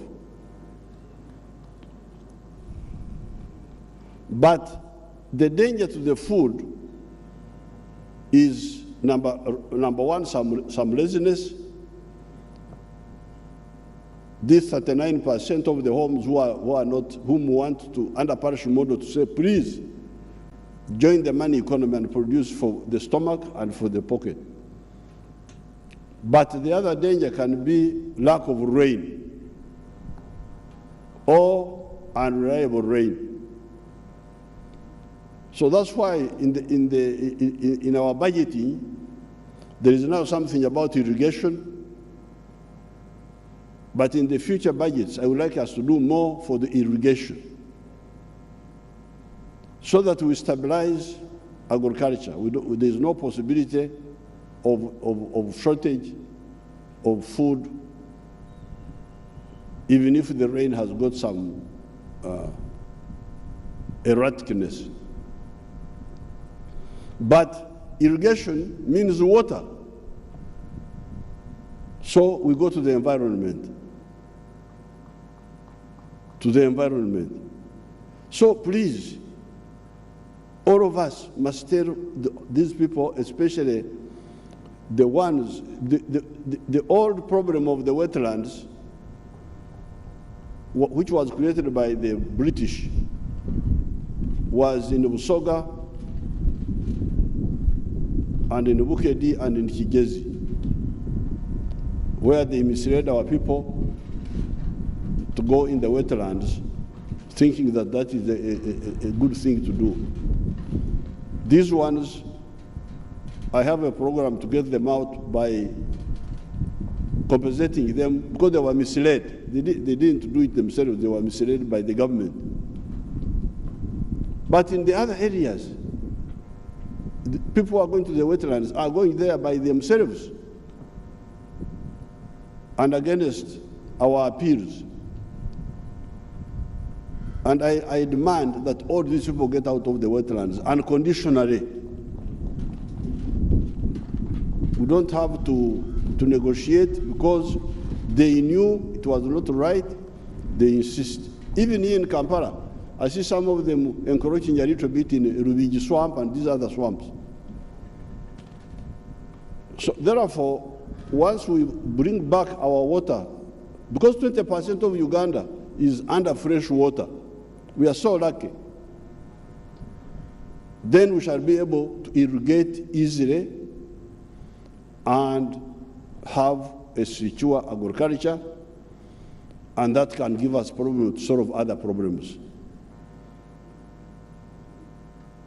If there is a shortage of cooking oil from Malaysia, we can easily replace it. In fact, people have come up. Very soon we shall be exporting that cooking oil instead of importing from Malaysia. So many people are involved with sunflower, with simsim, with palm oil. Very soon you will see that Uganda will be a big exporter. The only problem we may not easily solve is the problem of wheat, because we don't have in Kapchora, they try to grow wheat, but I don't think the land is enough.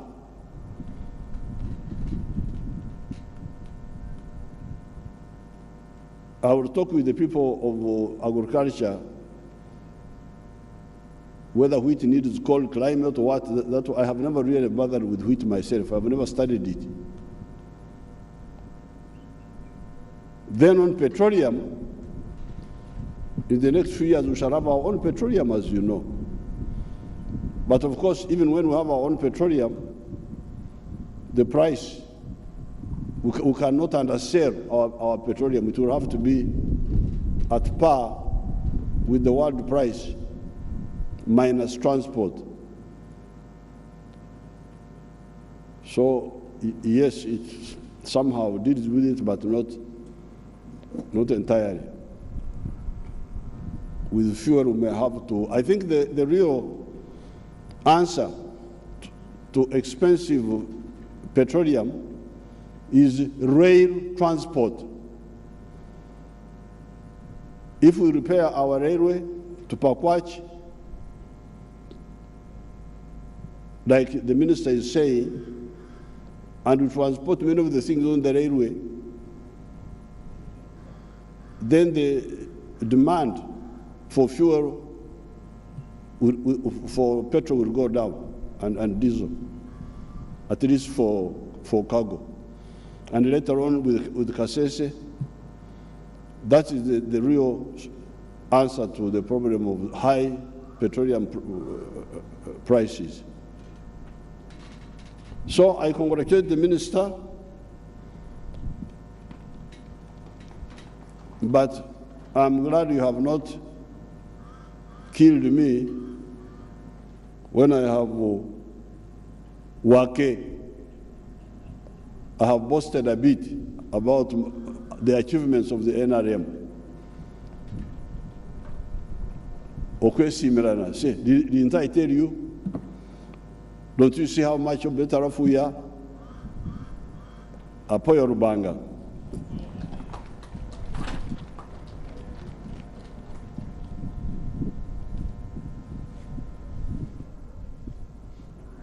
Thank you so much, Your Excellency, for laying down the various projects and the programs that you intend to implement during the financial year 2022-2023.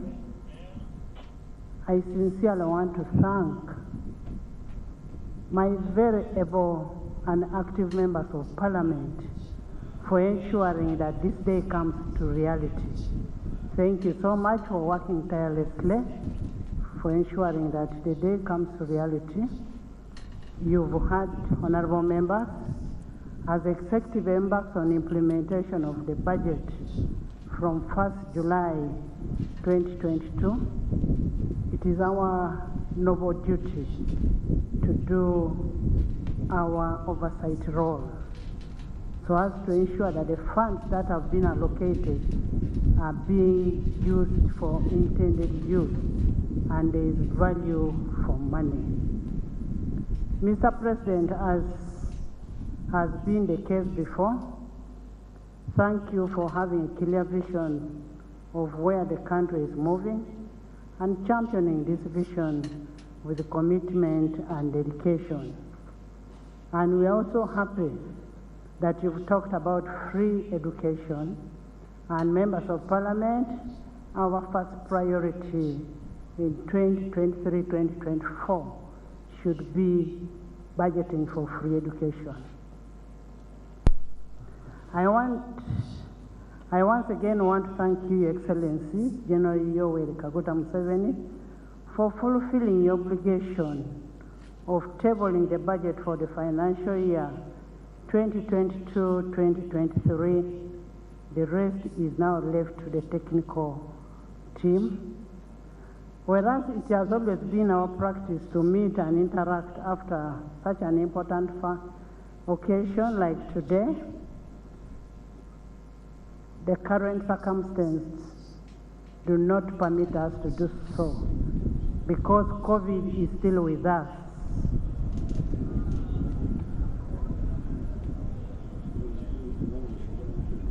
COVID is still with us. We can interact when we are having the workshop. You'll have everything at your exposure. In exposure way, honorable members. Honorable members, when the speaker is speaking, keep quiet. Honorable members, in the exposure way, I want to thank Mama Janet, for accompanying the Excellency to come and do this. Thank you so much. You make us the women